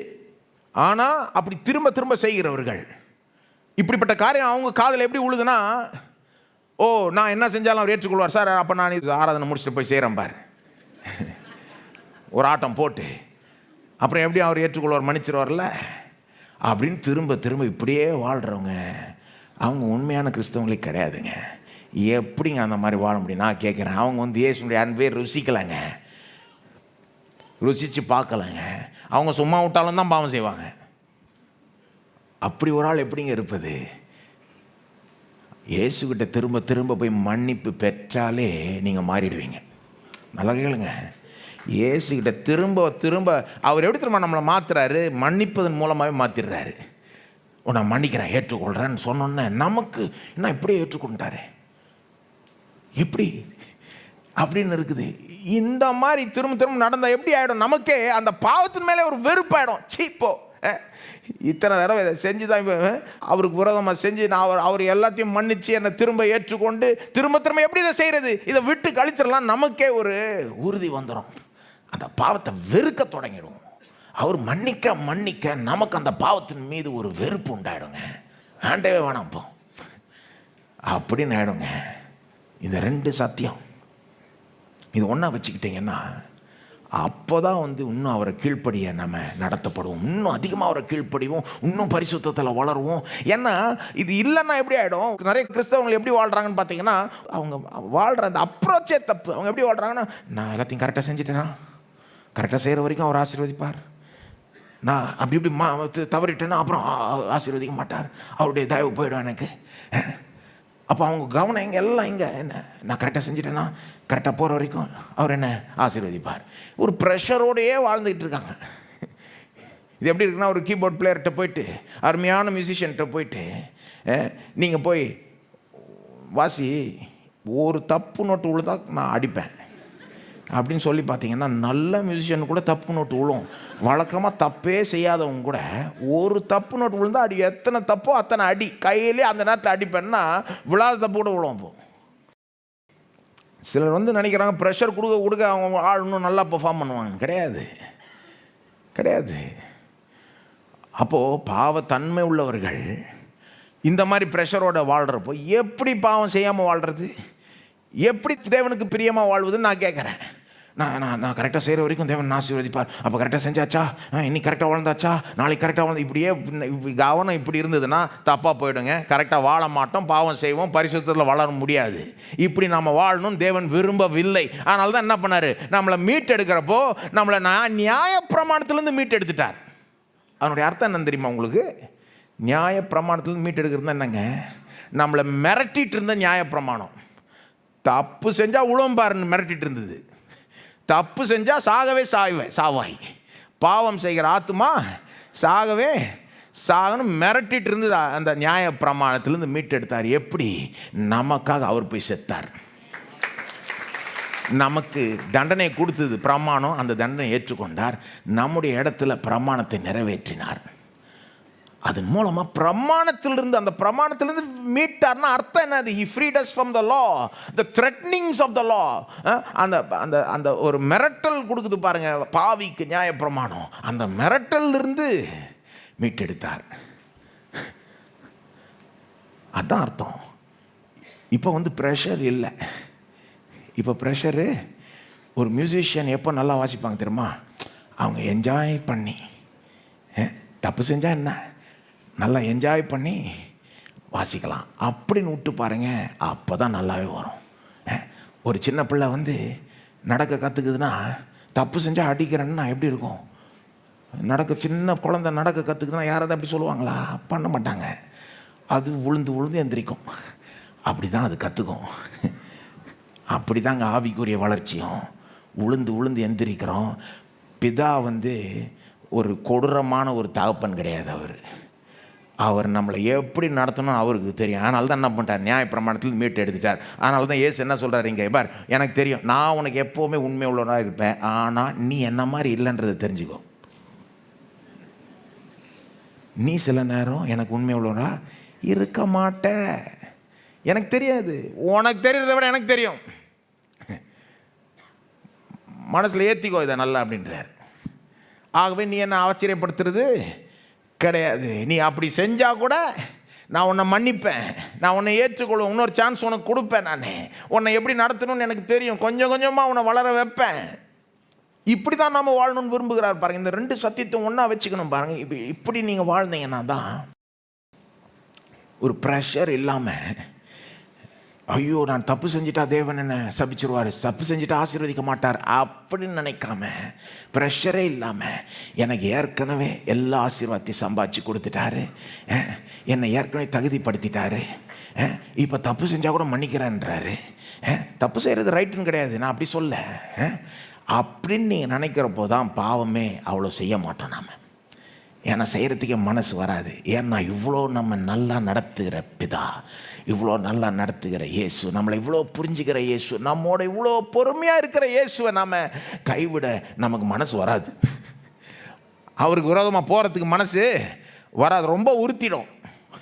வேண்டாம், இது வேண்டாம் அப்படின்னு நீங்கள் சொல்லிவிடுவீங்க நீங்களே. அவர் நம்மளோட ரொம்ப பொறுமையாக இருக்கிறாருங்க. நான் சொல்ல விரும்புகிறேன், உங்களோட ரொம்ப பொறுமையாக இருக்கிறார். சில நேரம் நமக்கு தான் நம்மளையே பொறுத்துக்க முடியல. கன்னடில் பார்த்து நமக்கே நம்ம மேலே ஒரு வெறுப்பு, திரும்ப அதை செஞ்சிட்டியே.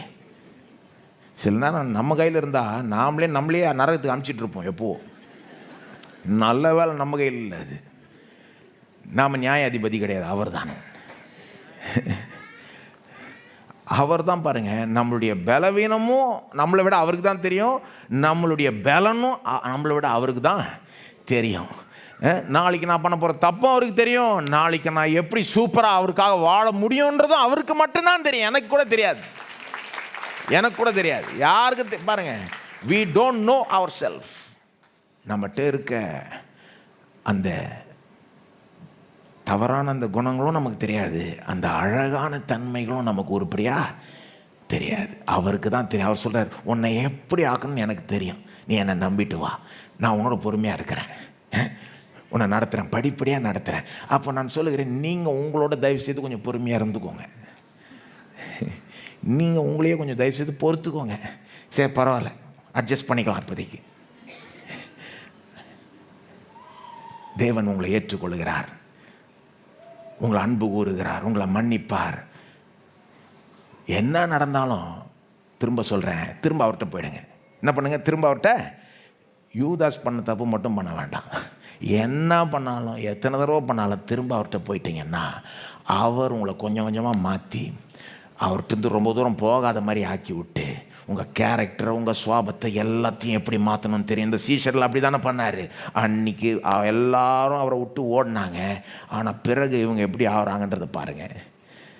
இதே சீஷர்கள், அவருடைய 12 சீஷரில் யூதாஸ் ஒரு எக்ஸப்ஷன் கேஸ், அவரை பற்றி நான் அப்புறம் பேசுகிறேன். ஆனால் மற்ற சீஷர்களில் எல்லாரும், கிட்டத்தட்ட எல்லாரும், யோவானை தவிர சொல்கிறாங்க, இரத்த சாட்சியாக மரித்தாங்க இயேசுக்காக. உயிரையே கொடுத்தாங்க, ஓடலை, உயிரையே கொடுத்து மரித்தாங்க. பேதுருலாம் மறுதளித்தவர், அப்புறம் மறுதளிக்கலை. அப்படிப்பட்டவர்களாக ஸ்ட்ராங்கானவர்களாக மாற்றி விட்டார். ஆனால் ஃபஸ்ட்டு அவங்க இருக்கிறப்போ வீக்காக இருந்தாங்க, கோழைத்தனமாக ஓடினாங்க.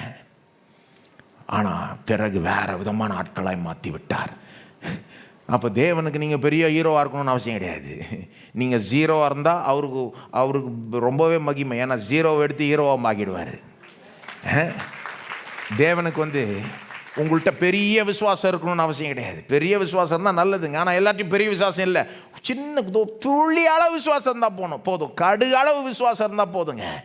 அதாவது அவர்கிட்ட வர்ற அளவுக்கு விசுவாசம் இருந்தால் போதும். அவர்கிட்ட போனால் என்னை ஏற்றுக்கொள்வார், மன்னிப்பார், எனக்கு உண்மை உள்ளவராக இருப்பார், எனக்கு அன்பு காட்டுவார், அன்பை வச்சவர் எடுக்கவே மாட்டார் அப்படின்னு லேசாக நம்பினீங்கனால கூட நீங்கள் இயேசுகிட்ட அவர் எப்படி உங்களை மாற்றுகிறாருன்னு நீங்கள் பார்க்கலாம்.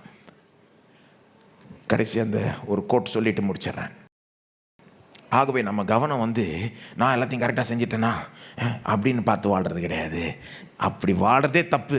நான் சொல்கிற கிறிஸ்தவர்கள் வாழ்க்கையில் என்ன ஒரு சூழ்நிலையில் இருக்கிறீங்கனாலும் நீங்கள் அப்படி நினச்சி வாழ்ந்தீங்கன்னா அது தப்புங்க.